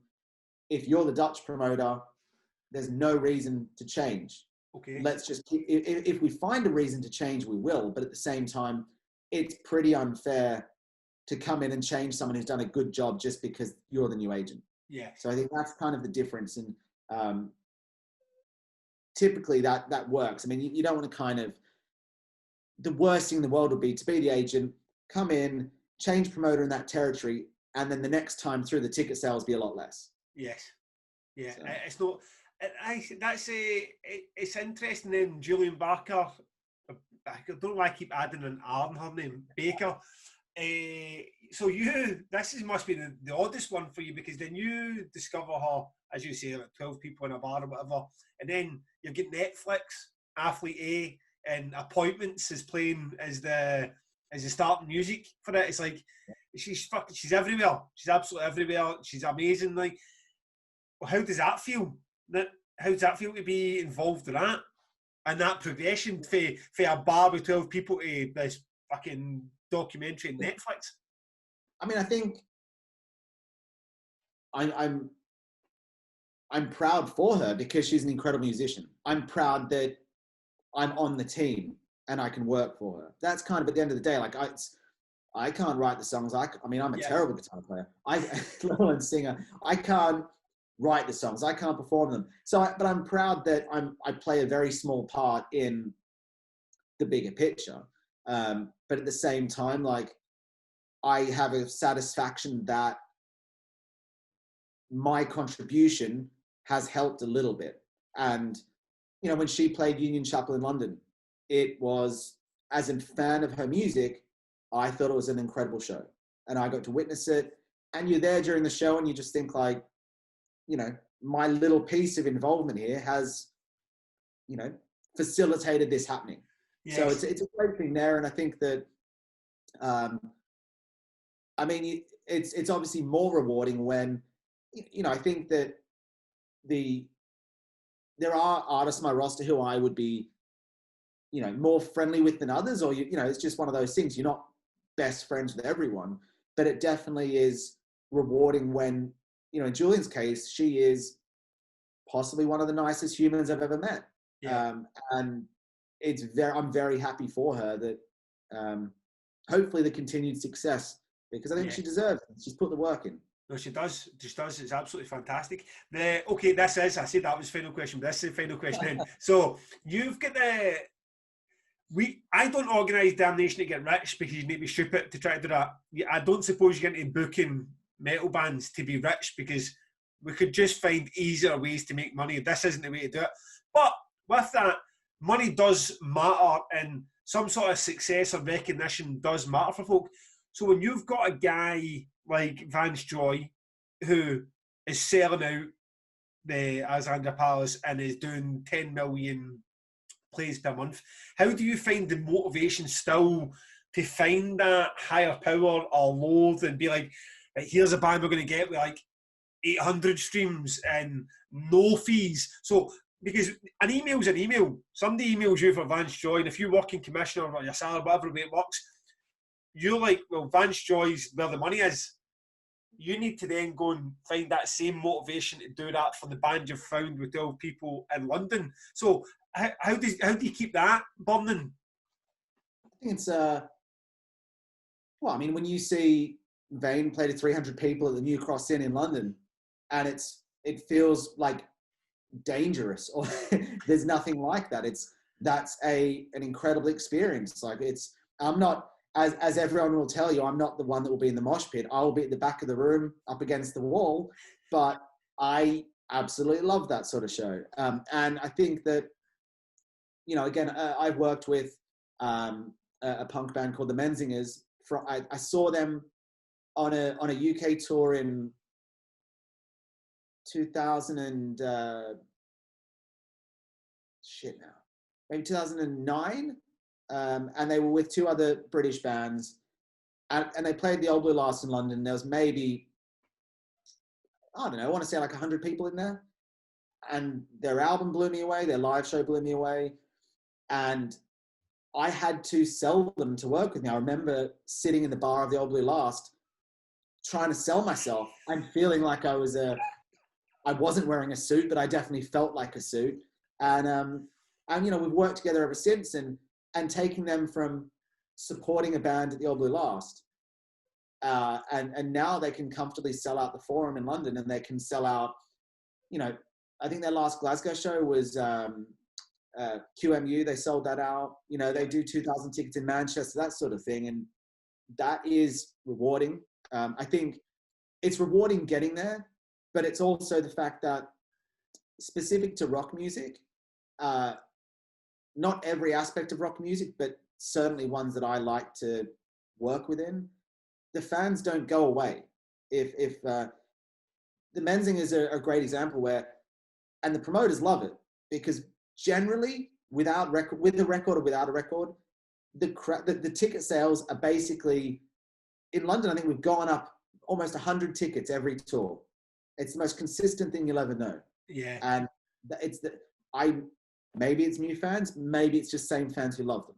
But at the same time, it's great. And I think that's the hope for Loathe and High Power and While She Sleeps and everyone, is that we can grow it, but it's not going away. Yeah. I mean, I don't, I guess because I've never really ridden the wave of an artist that's had a #1 album, BBC, A-list, Brit Award. You know, I've never worked with an artist that's had all that. So the artists that I'm signing, I'm chasing artists that, you know, can just continue to do the business, whether they have that success or not. You know, there are artists where their live figures are heavily dictated by if they've got a single on radio or not. And I don't ever want to be in that position. I'd rather just, it's the people that have come out, and that's that. And I think rock music, I mean, you spoke about some bands earlier, and I guess